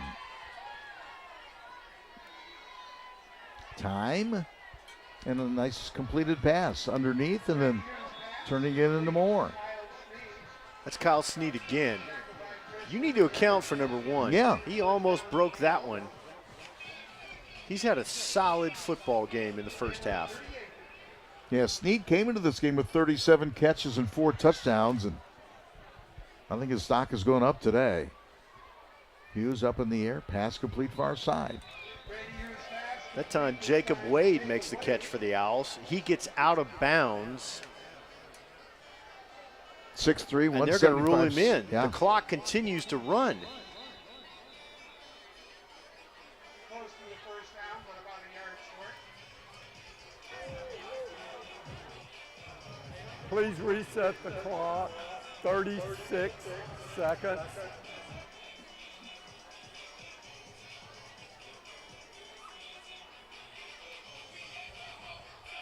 So the Owls with the football, and they've thrown underneath and thrown short, and they've got some skills at that receiver spot that we've seen. Wade, Snead, and Painter all have gotten their hands on the football tonight, done a pretty good job. Not a first down, by the way, so it's second down about a yard, maybe a yard and a half.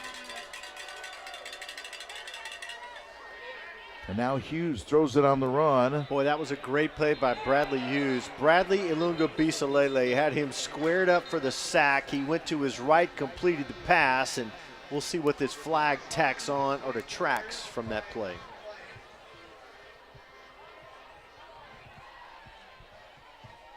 So 28 seconds to play in the half. Pass interference, number 15 on the defense. Wow. Result of the play, first down. First down inside the 35-yard line. First down inside the 40-yard line. So put it at the 38. And it'll be Owls football on the Baylor 38-yard line. Trying to put some points on the board right before the end of the first half. Hughes with time up in the air. He threw into a crowd that time. That was not his wisest throw of the night. Now, remember, he's had 3 of them knocked down. I just don't think he had anybody open, Jim. So at the 38, you talked about their kicker's longest kick was 40 yards. They're about 8 yards away from being in the neighborhood of that. Really, they'd like to get to about the 25-yard line. For sure. You get to 25, it's a 42-yard field goal. Hughes rolls out near side, throws it on the run. Defender kind of stumbled there for a second. Jamie Theodore fell down. He slipped, and Kyle Snead was there to make the catch. Kyle Snead's a competitor now. He really is. I mean, Theodore's one of the best around. I was just singing his praises a moment ago, but I don't think Snead is scared, put it that way. He has played well. And to your point, Jim, they are at the 23, 22. They're right close to field goal range. Almost picked off, deflected, and batted away. Dean Whaley's played a nice game tonight for the Red Raiders. Been around the football a lot, and again, linebacker in coverage, trying to hang on with the receiver. You have maybe one more play here. Yeah.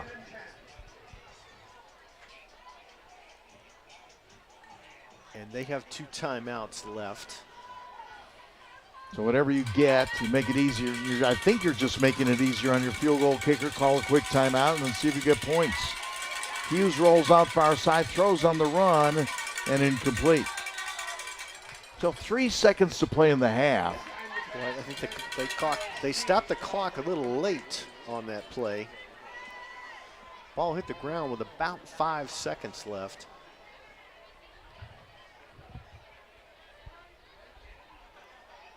Yeah, so this should be right at 40. Yeah. which would be, right, his longest of the year, right? His previous long is 39, and if I'm not mistaken, that was in the first game of the season. So Whitbar, Baylor uses timeout. They set up from 39. So a little ISO. This has been a gritty drive for MUS. One thing Eric Kimbrey said, he goes, JR, they play hard. And I agree. And I agree with that. They've taken advantage of, I'm not sure about mismatches, but as we mentioned, Sneed, the wide receiver, is only 5'10". We've seen Painter a couple times, but Jacob Wade is 6'3" at a receiver spot, and I think those guys have really held their own. Baylor calls the timeout to ice the kicker.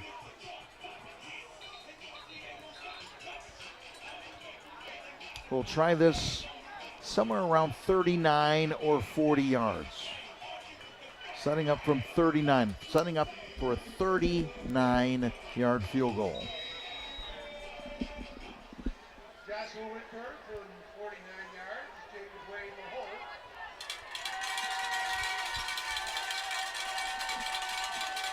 Snap is good. Kick on the way. And the kick for the Owls is good. With plenty of distance. Joshua Whitburn. His second field goal of the game, that one 39 yards. The Owls with 6 points in the second quarter, 2 field goals. Baylor scores 14 in the second quarter. Baylor with 21 points in the first, 14 in the second. And it's a 35-6 lead for the Red Raiders at halftime. Baylor scores in their first possession, scoring at the 10:27 mark, going 80 yards, 5 Mills Knight. Down run, nothing lead for the Red Raiders. Get some of the first half. Kai Mills scoring on the far side. And then Briggs Cherry is going to spot Cam Sparks. Man, look at that balance. You talked about it, Jim, and then a tightrope down the sideline for another touchdown. And the Red Raider offense off and running. Cherry, 1, 2, 3. His last option, his best option. Joakim Dotson reels it in the left side of the end zone.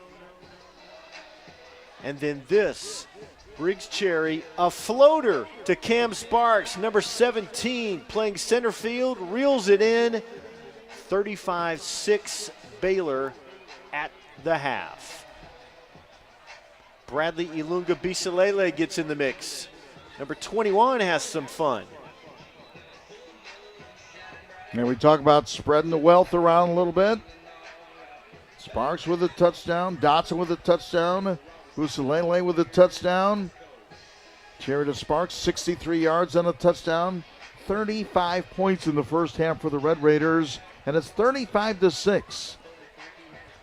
So 5 touchdowns for Baylor in the first half, 2 field goals for Memphis University School, as we're in the quarterfinal round of the TSSAA state playoffs. The winner of this game will take on the winner of Brentwood Academy and Father Ryan next week. 8 teams are still alive in this playoff hunt. That number will be cut in half by the end of the night. At halftime, Baylor with a 35-6 lead over Memphis University School in this quarterfinal round of the TSSAA playoffs. Let's sit back and enjoy halftime at Baylor.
Halftime in this quarterfinal round of the TSSAA state playoffs.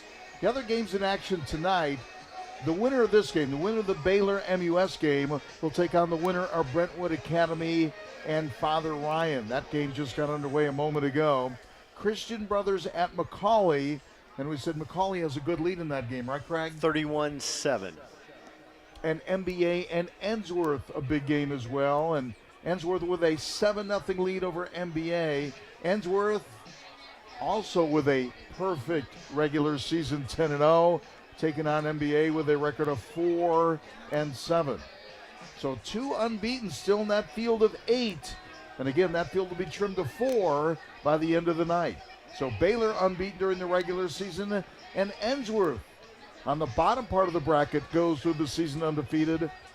It would be Ensworth and McCauley next week, which would be interesting in the semifinal round. And if Baylor goes on and wins and they have a 35-6 lead at halftime, Baylor would take on the winner of Brentwood Academy and Father Ryan here at Haywood Stadium. So the 4, if, that's a big if, I get it. If McCauley wins, if Ensworth wins, that would be a good semifinal round game to watch. And if Baylor wins and maybe Brentwood Academy, that would be 4 quality teams that make the semifinal round. And maybe, yes, I think 4 of the best, if not the 4 best in Tennessee in that division. So remember that MUS won the toss and opted to defer. So MUS gets the football first to start the second half. Jim Reynolds, Craig Cecil, and our crew here at Haywood Stadium, quarterfinal round, trying to make the semifinal round. Quarterfinal round, Red Raiders from Baylor with a perfect regular season, ranked number 1 in the state, taking on MUS. Memphis University School didn't have a great season, went 4-6, but won their last 3 games in a row, including their playoff game last week against Knox Catholic, 41-7.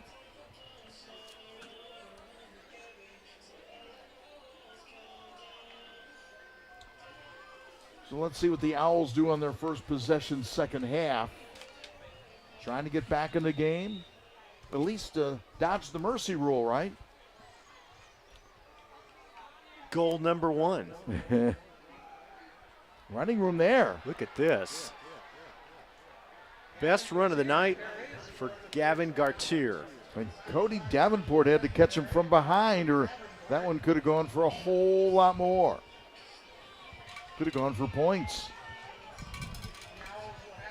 Nice run on play number 1 of the second half. Gartier has got a great burst. Yeah, they've had a couple of guys that have shown that acceleration. Overloading the right side. And trying to run that way. Trying to turn the corner in that direction. Interesting, starting out running the football and having some success. And once again, Joel Lowenberg involved with shutting that play down, sealing off the edge.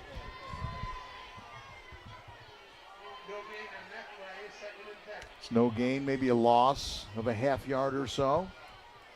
Good pursuit by the Baylor defense, getting to that short side of the field. 35-6. Running room.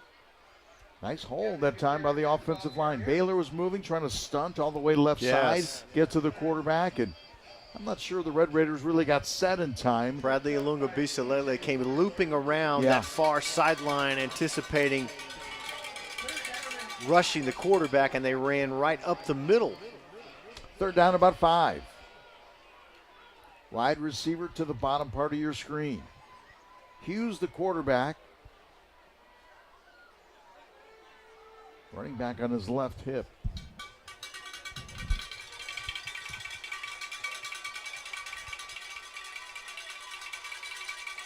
Hands it off, held it for a while. And man, that is solid defense. Twice. He bounced off one and then couldn't bounce off another. I think Joe Lowenberg was one of those leading away for the Red Raiders once again. So they brought Palmer Albertine. They pulled him and thought they'd get some clearance there, but once again, Baylor there to stop it, and they're going to kick it here on 4th down. Only at the 49-yard line. shy of the first down. Kick is again high. Fair catch called for and made around the 28, 29-yard line. When someone else has the football, and again, they always talk about the interior kind of 8 minutes of that game. Last 4 minutes first half, first 4 minutes second half. Good start for the Baylor defense. MUS got a couple of nice runs. Went on the ground a little bit more than they had in the first half. Red Raiders eventually able to hold, and they'll take over. Baylor football, 1st and 10 on their own 24-yard line. 9:43 to play in the third quarter.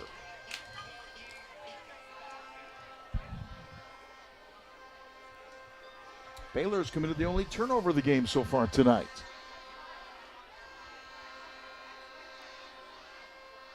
Cherry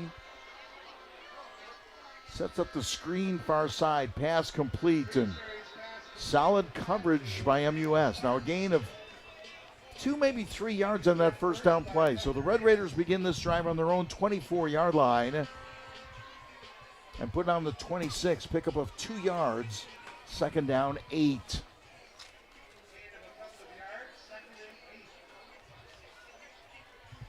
What I would say about Memphis University, they do play hard.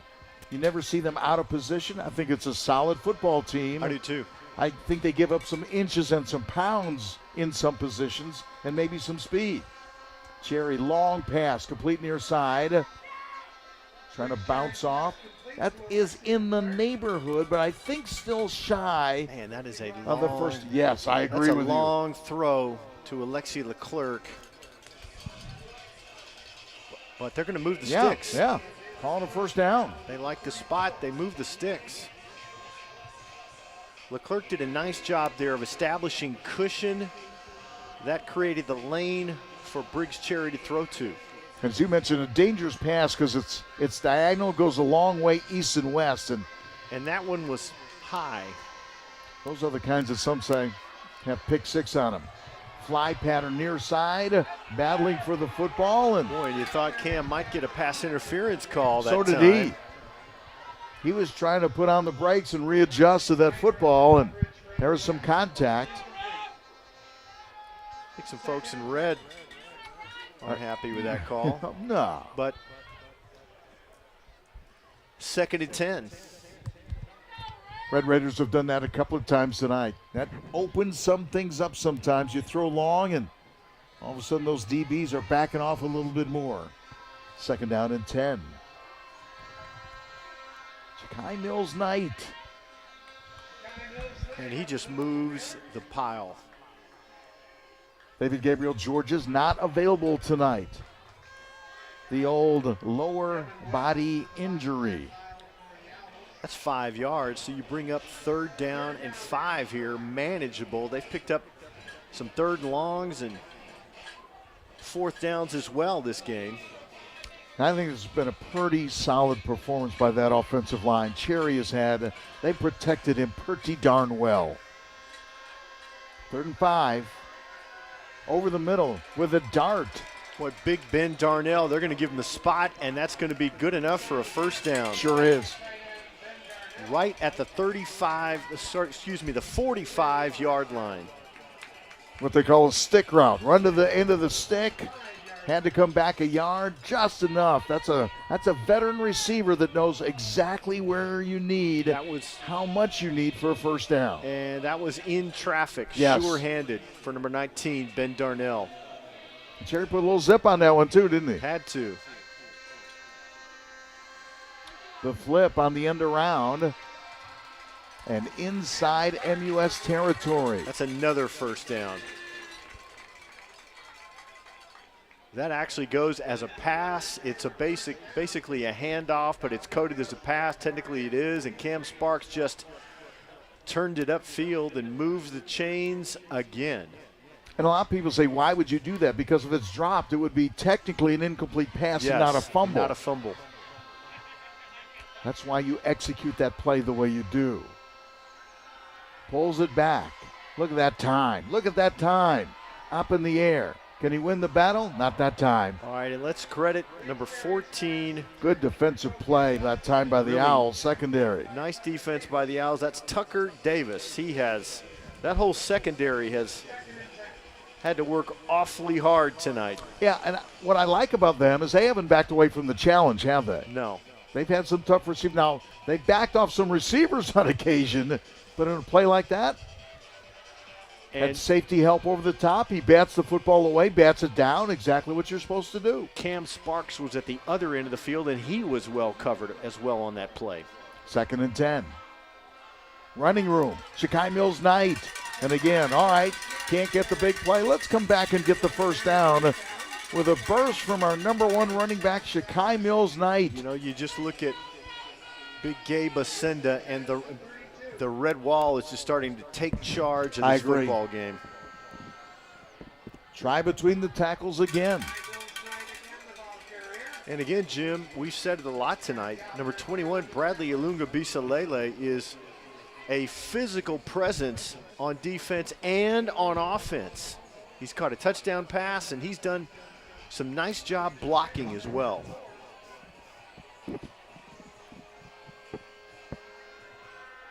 Cherry, the quarterback, has gone the distance. Shakai Mills Knight, without his running back partner tonight, steps across one. Well, he was one Yep. ankle grab away from taking that one to the house.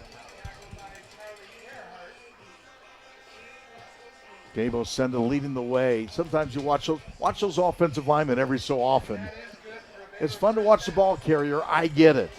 Watch those guys work, though, sometimes and opening up those holes.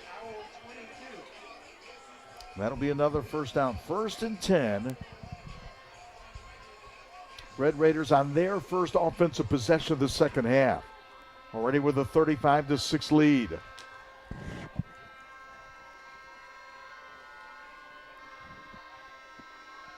Cherry drops back, steps up in the pocket. Looking in the end zone that time again. I thought he was looking for Ben Darnell. Yeah. But he may have been looking for Joakim Dotson the whole time. But again, he has time. He's able to step in the pocket. So much time. Might not have been his primary receiver. Darnell might have been the primary, and Dotson might have been number 2 or the other way around. But he's had time to look and find a secondary receiver. Man, that offensive line is just dominating the line of scrimmage That's right what now. I'm saying. When you can look at your second, sometimes third receiver, that's a luxury a lot of quarterbacks don't have.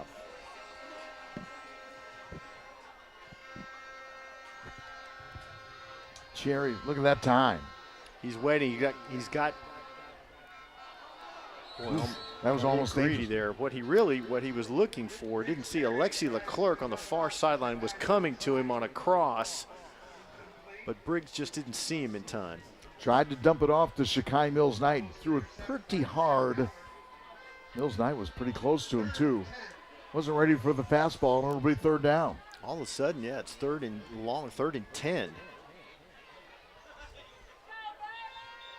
So let me see if you're thinking field goal here.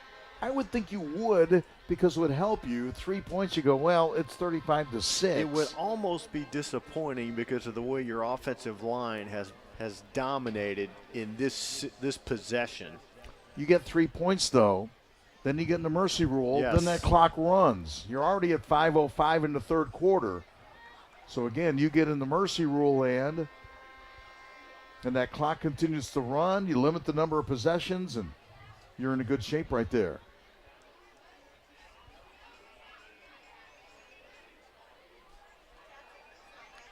Somebody called the timeout. We don't know who. Or why? Both teams still credited with 3 timeouts on the scoreboard.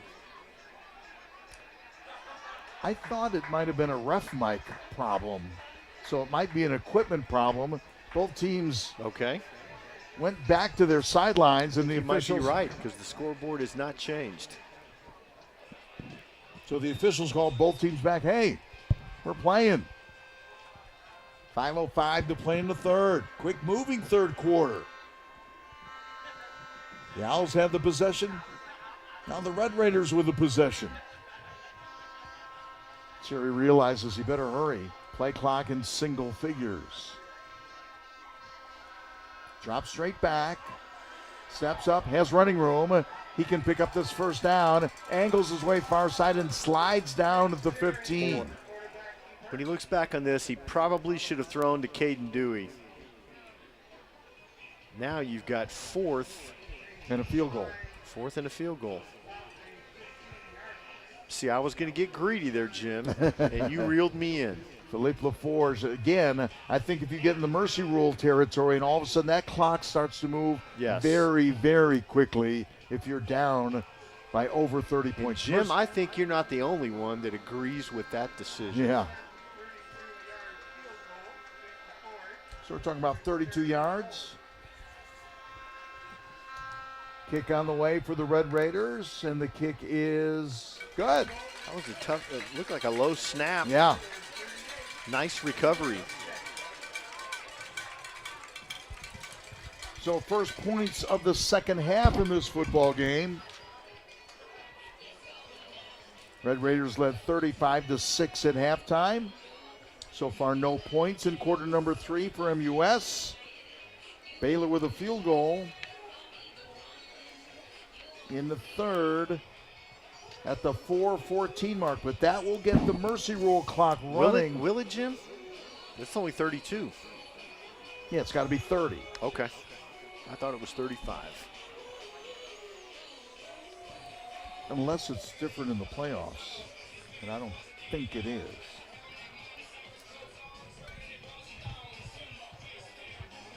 .414 remaining third quarter.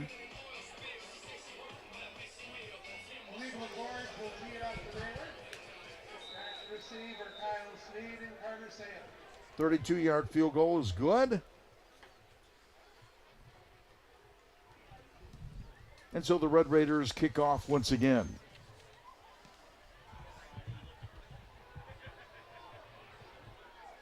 Fielded on around the 2. Their kickoff return game's been really good tonight. Across the 30 up to the 32-yard line. Really good because of Kyle Sneed. Yes.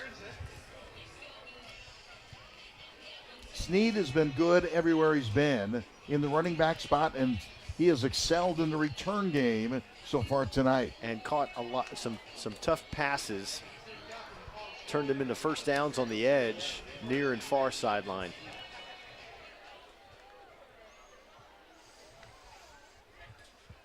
First and 10 Owls on their own 32-yard line. Trailing by 32. Far side, out of bounds. Again, a quick decision, quick throw to the sideline. Completion, get out of bounds. If that out of bounds doesn't mean Does anything not stop the anymore. clock. Yeah. You're right, because of the mercy rule. Although it saves you from getting hit in Still the stomach. positive. It's 5 yards on first down. So if you're Baylor right now, with the clock running, you're thinking, you know what? All right, I'm going to let you catch anything in front of me.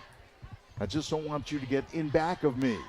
Hughes rolls out near side, being chased. And that should be a hold on 77 or 78. He slides down wisely, I would say, and picks up the first down. Good decision by Brady Hughes. Yes.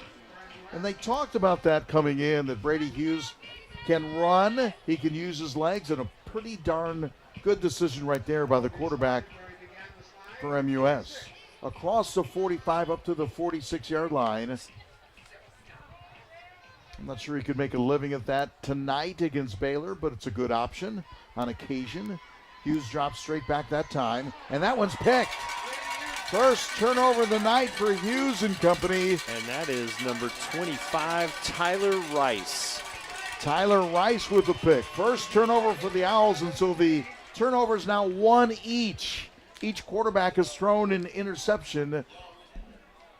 Now with less than 2 minutes to play in the third quarter, Red Raiders take over.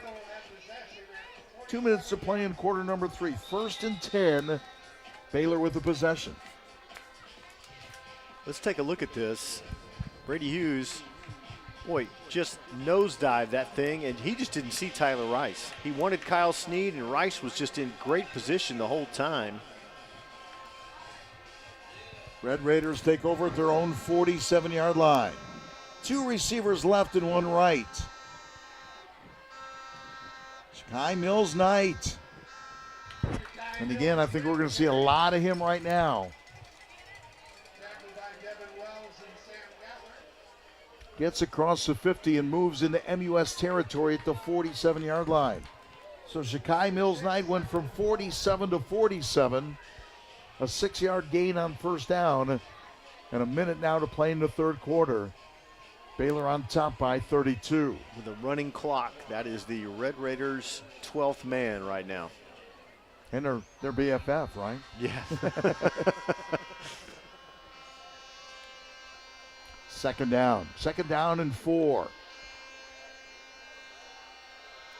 Up the middle again. More running room and another first down. Good to see Cody Davenport in the mix. We were talking about who is going to spell, if anyone, Shakai Mills Knight tonight, because his partner in the backfield, David Gabriel George's lower body injury, and Eric Kimry told me earlier today, would not play tonight, as the third quarter is going to come to an end.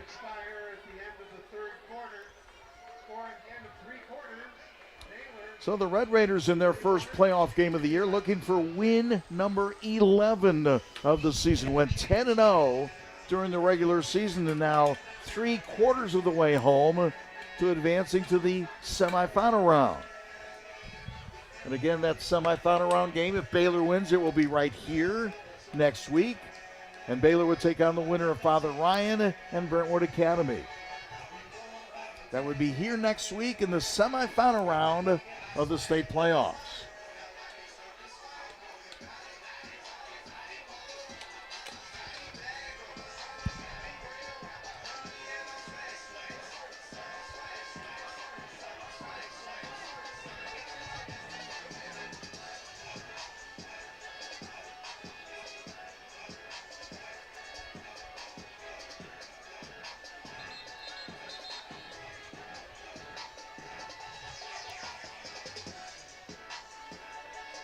Craig has his phone on flashlight mode. I appreciate Absolutely. you jumping right in on the Just trying to help with the atmosphere. entering the fourth quarter light show here at Haywood Stadium.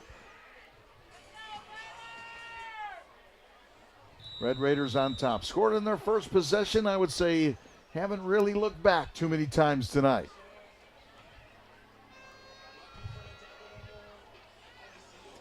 Leading at 38-6. Very efficient and explosive offensive night for the Red Raiders. Not let the Owls into the end zone yet tonight. 2 receivers left, 1 right. Cherry gives it on the near side. Pass complete. And the youngster Ben Halevi stepping in at quarterback. There you go. Getting him some playoff experience here. Ben Halevi, we have seen him on occasion throughout the year, and they really like him, I'll say that. Player down for MUS.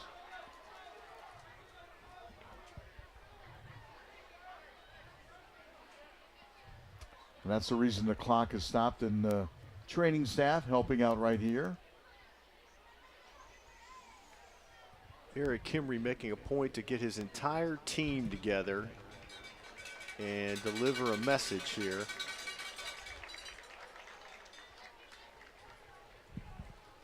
Player for MUS, okay. It's Hottinger, that we talked about a lot tonight, has done a pretty solid job, I think.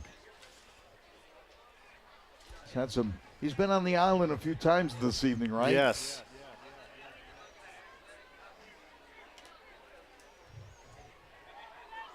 $38-6. Red Raiders on top. So after the injury, they start up the clock once again. In the mercy rule, the mercy rule is, in the state of Tennessee, up by 30 points or more in the second half. You get in that scenario, and the clock continues to run. And that's where we are right now. Even on an incomplete pass, even if someone goes out of bounds, clock continues to run, and you can see that's the mode we're in right now.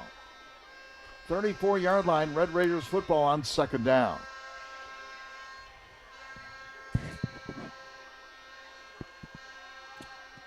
Levy hands it off. Boy, and they give the Davenport, look at him get loose. Spin move twice. Still moving. Well, he doesn't want to go down. So I don't get to carry the football that much. I'm not giving it up. 24 is ready to go. Yeah, exactly. Nice run in contact between the tackles. Couple of spin moves right there. I think that was at least 3. It was nice. I think I'd get dizzy doing that.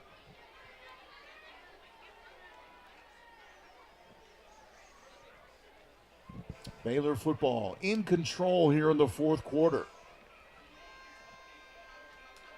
Levy and Davenport in the backfield for the Red Raiders.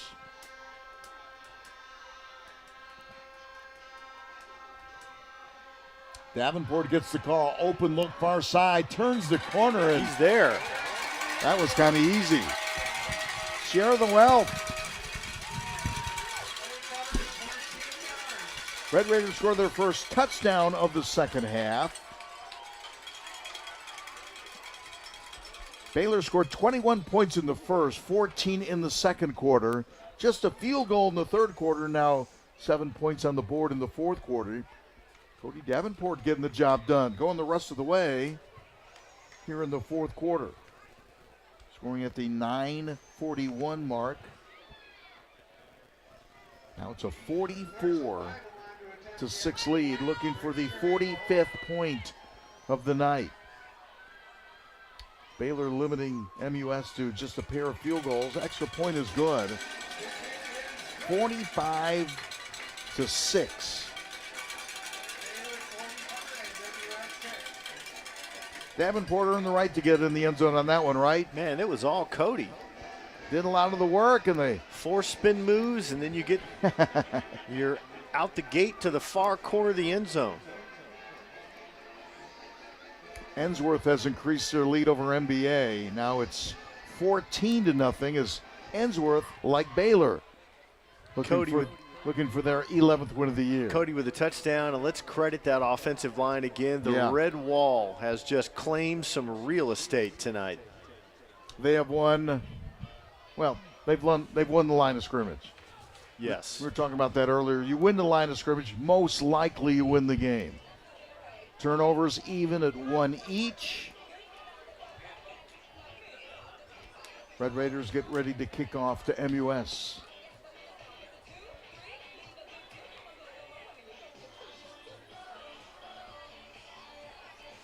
Who's got the jackets and hoodies out tonight. If Baylor wins tonight, they'll be at home next Friday night as well. And then we'll be close to home if they win next week, taking that trip to Finley Stadium. But first things first, 9:41 to play in the fourth quarter. Red Raiders with a 45-6 lead over MUS.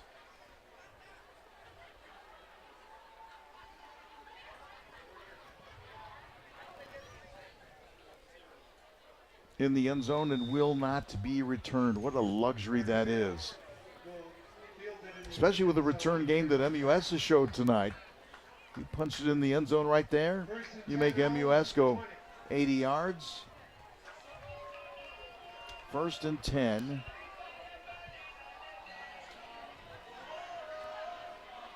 I'm going to put 9:22 on the start of this drive. From the 20. Owls football. Down by a lot. Ended the season with 3 straight wins. Ended the regular season with 2 wins and then a playoff win over Knox Catholic last week. And again, Eric Kimry's scouting report to me is pretty accurate, I'd say. Play hard. Yes. You know, fill the gaps. Fundamentally sound. Challenge you.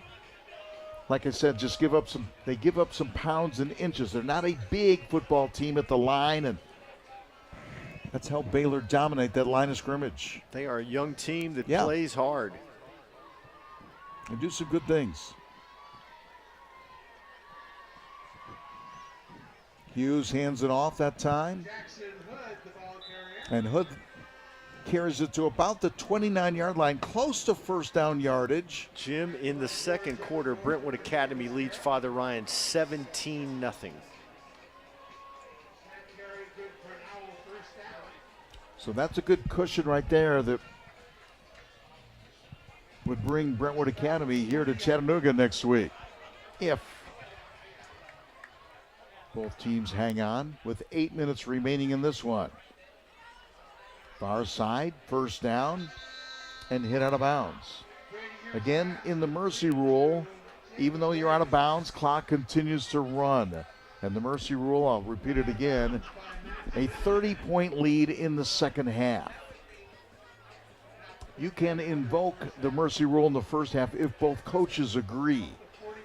But it's automatic in the second half if there's a 30-point deficit. First down and 10 with 7:20 left to play in the football game. Trying to run the sweep wide. And again, solid running game. Jackson Hood once again, the ball carrier, able to sweep the short side of the field and pick up an Owls first down. So it'll be first down, MUS in Baylor territory at the 45-yard line. Red Raiders with a lot of substitutions right now. When I talked to Coach Kimmerer this week, I said, do you go live or have contact during the week? He goes, you just can't. He says, when you're in high school, you just can't afford to lose one or two guys. And he goes, I'm a believer in contact, but we're going to save our guys, and they'll get contact during the game.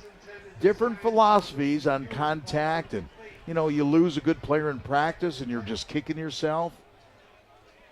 I think by says, this no, time we of don't year, go live. Yeah. By this late in the year, they get it. Yeah. They get it or they don't. You know what you have.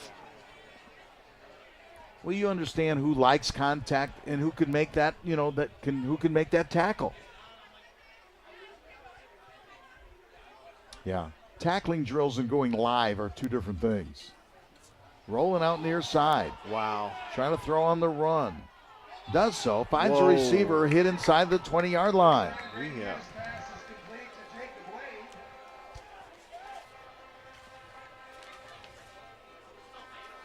Jacob Wade, number 15, making that reception.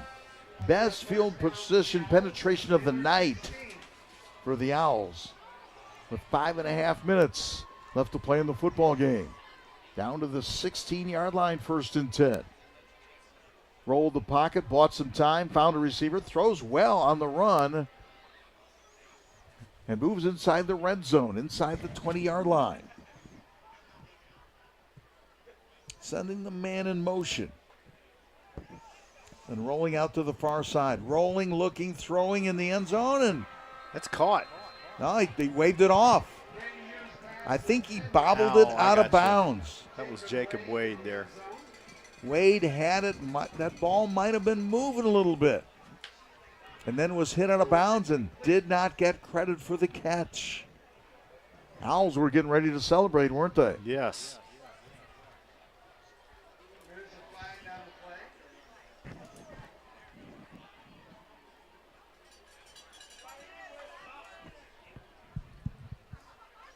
I don't want to miss anything.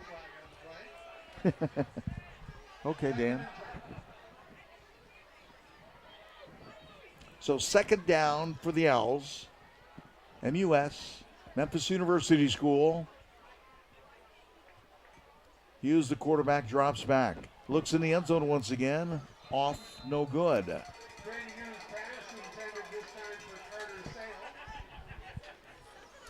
They're trying to get in the end zone, aren't they? They are. And I get it. Under 4 minutes now remaining. You're trying to make a statement really on what their standard is under this new coaching staff. Yeah, a lot of times when you have a new guy, every play's a learning experience, right? Every game's a classroom. Man moves in motion, then back the other way. Hughes throws it underneath and hit out of bounds. Yeah, it's just really just uncovered. They brought Luke McEwen in motion there. He just was not accounted for, then easy completion. So this will be first and goal now for the Owls. Unless, of course, there's a penalty. And I think everyone's moving in that direction, right? I agree.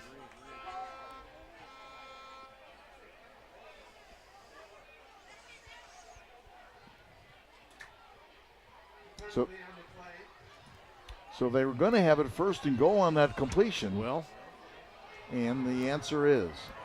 After the play, unsportsmanlike, number 77 on the offense.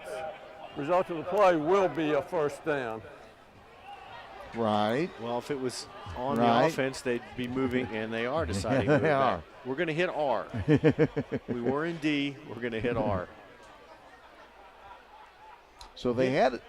So that means, right, it will be first and goal from wherever they put the football. Because he was out about the 4-yard line, right?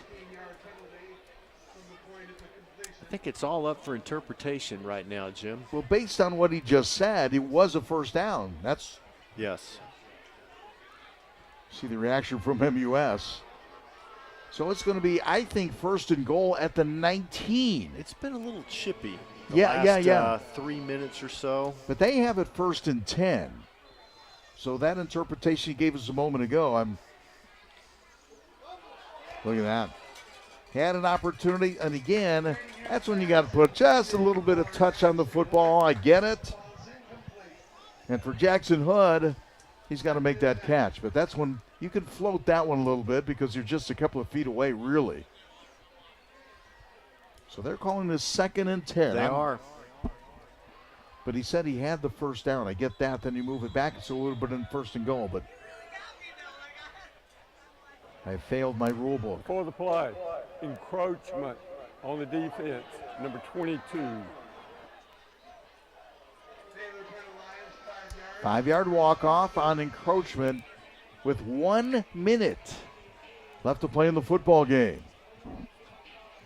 This is not pitching a shutout, but if you keep someone out of your end zone, if you limit the opposition to 2 field goals, try to buy some time, finding some running room, and then hit. Chris Brown's defense has done a nice job tonight. Again. And again, things a little chippy, a little frustration. I think MUS now realizes, hey, that clock's running. You may only have 1 or 2 more snaps, right? Maybe 1? Yep. They may not. Now they're calling a timeout. That's interesting. Are they calling a timeout? No. Clock continues to run. After the play, personal foul, number 76 on the offense. Timeout, Memphis. Ouch.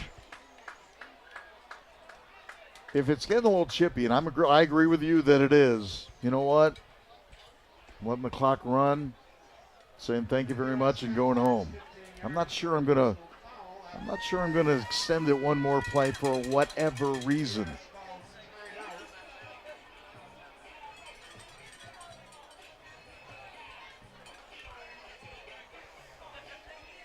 Ball will be on the 26-yard line.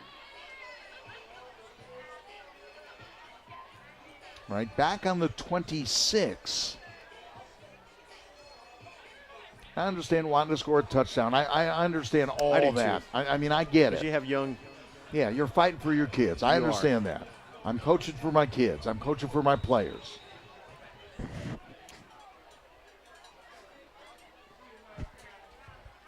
Wants to throw with time, looking in the end zone, and that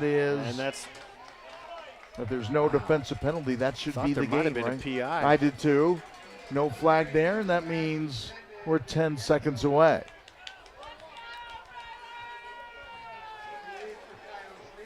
Are they going to try and snap it one more time? No. 0's on the clock. That's it. And the Red Raiders move to the semifinal round. Baylor with a solid victory tonight. Playoff win number 1 for the Red Raiders on their march to Finley Stadium. Red Raiders over Memphis University, MUS. 45-6, the final score. That means Baylor advances and will be at home next week. AAA playoff. They'll be at home next week, and Baylor will take on the winner of Brentwood Academy and Father Ryan. I've got that updated score like you had. I've got it 17-0 Brentwood Academy. Yes. 17-0 over Father Ryan right now. So it appears as if that it will be the Red Raiders and Brentwood Academy next Friday night here at Haywood Stadium, semifinal round, and then a win there would put you at Finley Stadium in the championship game. Baylor's done their part with a 45-6 win over MUS this evening, and I would say this, I thought Baylor was the better team. I thought it was a good game by MUS. You can understand why they had momentum coming in with 3 straight wins, including a playoff victory last week. A little too much Red Raiders, a little too much speed, a little too much Sparks, and a little too much Dotson tonight, and a little too much of Briggs, Cherry, and Shakai Mills Knight. They benefited from the rest. They shook off the rust, and the Red Wall was dominant this evening. One of the stories of the game, as you mentioned, alluded to, that offensive line gave Cherry and company time to run, open up some holes. Cherry and company time to throw tonight, and that's a nice win for the Red Raiders in playoff victory number 1. Red Raiders increased their record to 11-0 for the season. And again, at home next week with this win tonight. At home next week against the winner of Brentwood Academy and Father Ryan.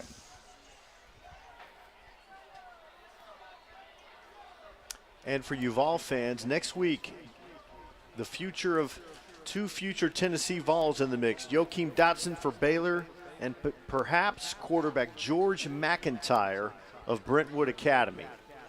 I'll be interested to see him, up close and personal, see how good he is, see if he lives up to all the hype, because they love him as a quarterback at Brentwood Academy. And we're going to end you with our hype reel, and it starts with the first touchdown of the night. Shakai Mills Knight from 7 yards out, first touchdown of the night, caps off an 80-yard drive.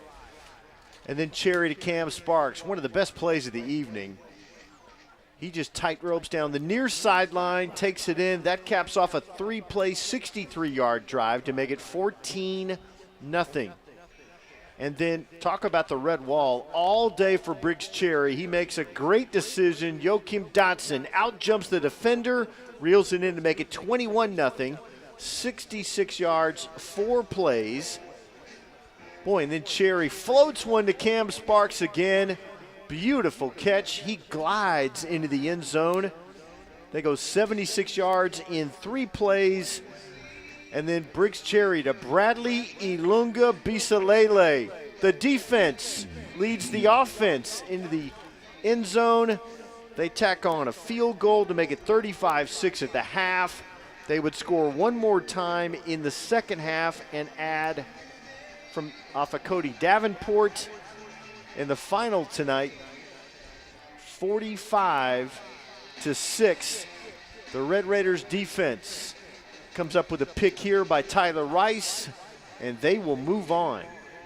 45-6, the final. Here you see the spinneroonie from Cody Davenport. This will set up the final touchdown of the game. And again, the final 45-6 in favor of Baylor. So I'm going to make sure you see Cody Davenport's highlight right here.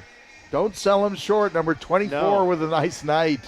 The spinneroonies were almost as good as the touchdown. A nice run, a complete team victory with a lot of stars coming out tonight. And the Red Raiders advance into the semifinal round, so we'll be right here next Friday night. It'll be Baylor taking on the winner of Brentwood Academy and Father Ryan. 8 teams started the night. There's 4 teams that will still be alive at the end of the evening, and we'll move into semifinal round play next week. For our crew, have a good night. We'll see you next Friday night here at Haywood Stadium. Red Raiders will be at home in the semifinal round of the TSSAA state playoffs.